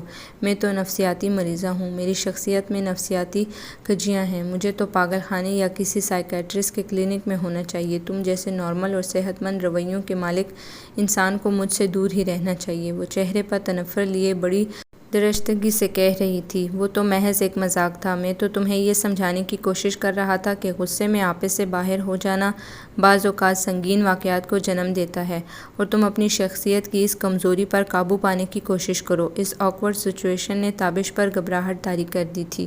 اب ہمارا والا معاملہ ہی لے لو، میں کل سے الغایہ کو بہلا رہا ہوں کہ کہیں وہ اس واقعے کا ذکر بھابھی سے نہ کر دے۔ اکلوتی ہونے کی وجہ سے وہ بھیا اور بھابھی کی اس قدر لاڈلی ہے کہ اس سے کبھی اونچی آواز میں بات بھی نہیں کی جاتی۔ اگر وہ بھابھی سے کہہ دیتی کہ تم نے اسے مارا ہے تو انہیں بہت برا لگتا اور پھر شاید ہماری شادی کا مسئلہ بھی کٹھائی میں پڑ جاتا۔ تم نہیں جانتی، ان کے لیے الغایہ ہر چیز سے زیادہ اہم ہے۔ وہ دھیمے لہجے میں بات کرتے ہوئے بگڑی ہوئی صورتحال کو سنبھالنے کی کوشش کر رہا تھا، لیکن نگہم کے تاثرات میں کوئی تبدیلی نہیں ہوئی تھی۔ اس کی آنکھوں میں بدستور نفرت کی آگ ہلکورے لے رہی تھی۔ تمہیں تو نفسیاتی معالج ہونا چاہیے۔ کس شاندار طریقے سے تم روحانی بیماریوں کا علاج کرتے ہو، لیکن شاید خود تمہیں بھی علاج کی ضرورت ہے۔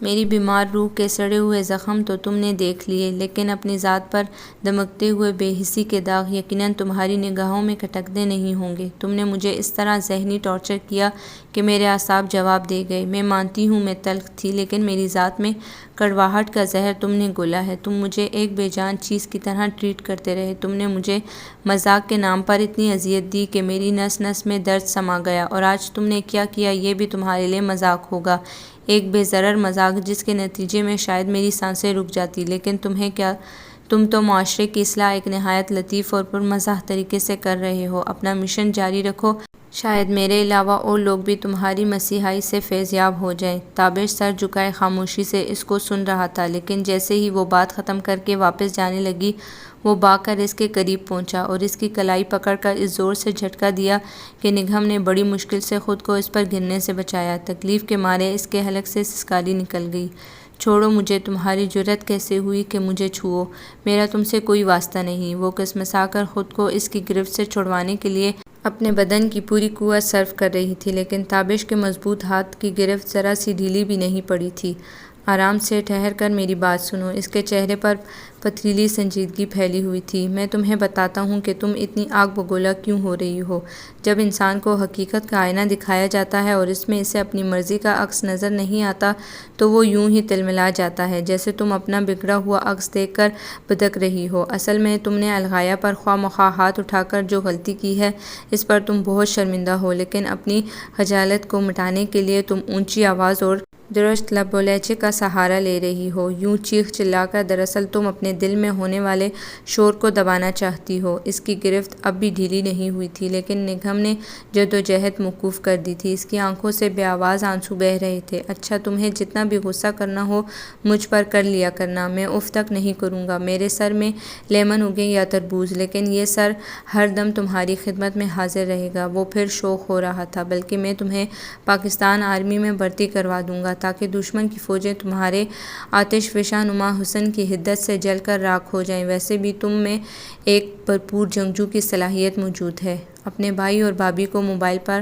کال کر کے روک دو کہ وہ میرے گھر نہ جائیں، کیونکہ میں تمہارے لیے کبھی ہاں نہیں کروں گی اور انہیں خواہ مخواہ ہتک کا احساس ہوگا۔ وہ ہاتھ کی پشت سے آنکھوں کو رگڑتے ہوئے اس کی طرف دیکھنے سے گریزاں تھی۔ اقرار تو تم کر چکی ہو اور وہ ریکارڈ پر موجود بھی ہے، اب ہاں کرو یا نہ، اس سے کچھ فرق نہیں پڑتا۔ وہ کچھ نہیں سمجھی تھی، اس کا اشارہ نہ جانے کس بات کی طرف تھا۔ الغایہ کے آنے سے پہلے تم نے میری محبت میں ایک اچھا خاصا مقالہ پڑھا تھا اور اس کا ایک ایک لفظ میرے دل پر نقش ہے، اگر کہو تو سنا دوں؟ اسے یاد آیا کہ وہ روتے ہوئے کیا کیا بول رہی تھی تو بے اختیار دل کی دھڑکنیں تیز ہو گئیں اور تابش سے بے طرح شرم آنے لگی۔ میں تمہارے ساتھ زندگی نہیں گزار سکتی۔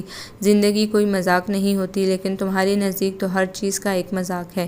تم سنگین مذاق کرتے ہو اور پھر یہ خواہش رکھتے ہو کہ کوئی درد سے چلائے بھی نہ اور مسکرا کر تمہیں تمہاری عمدہ حسن مزاح پر داد بھی دے۔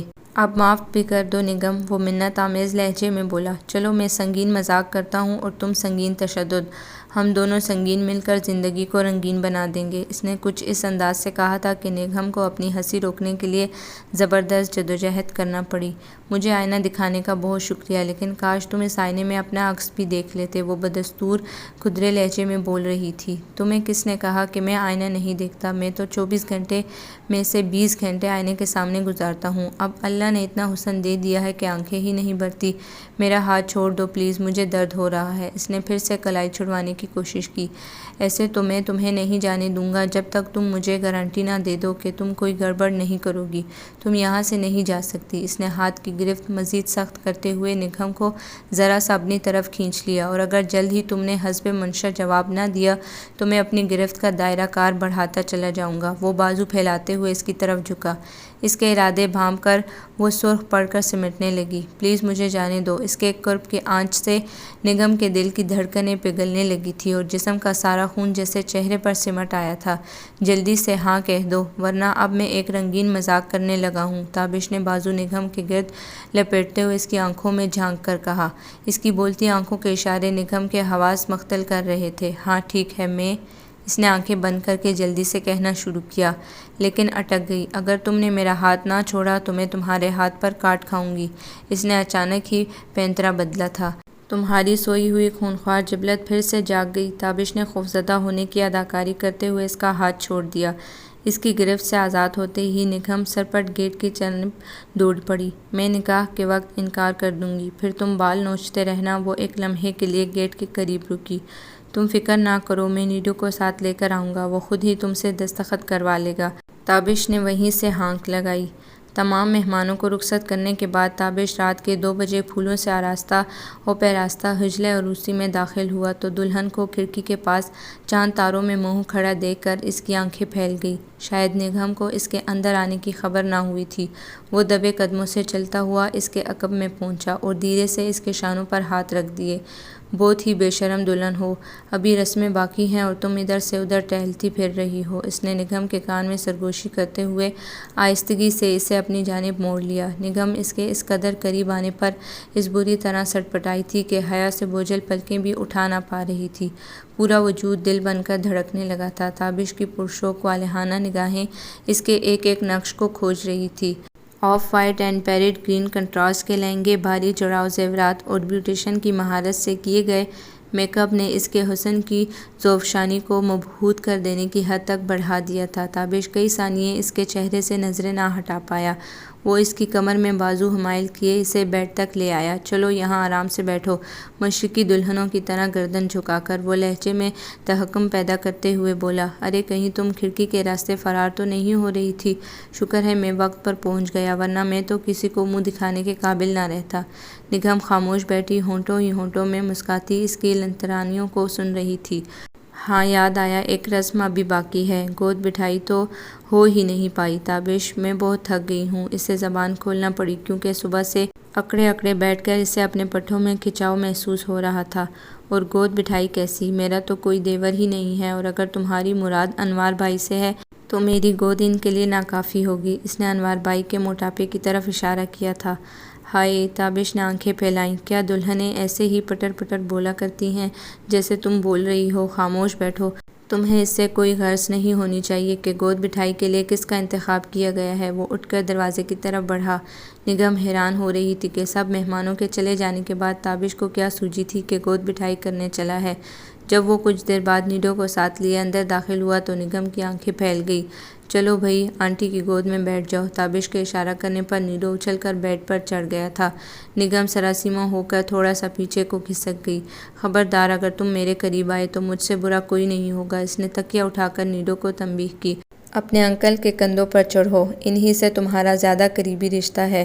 نیڈو سہم کر بیڈ سے نیچے اترا اور تابش کی ٹانگوں سے لپٹ کر کھڑا ہو گیا۔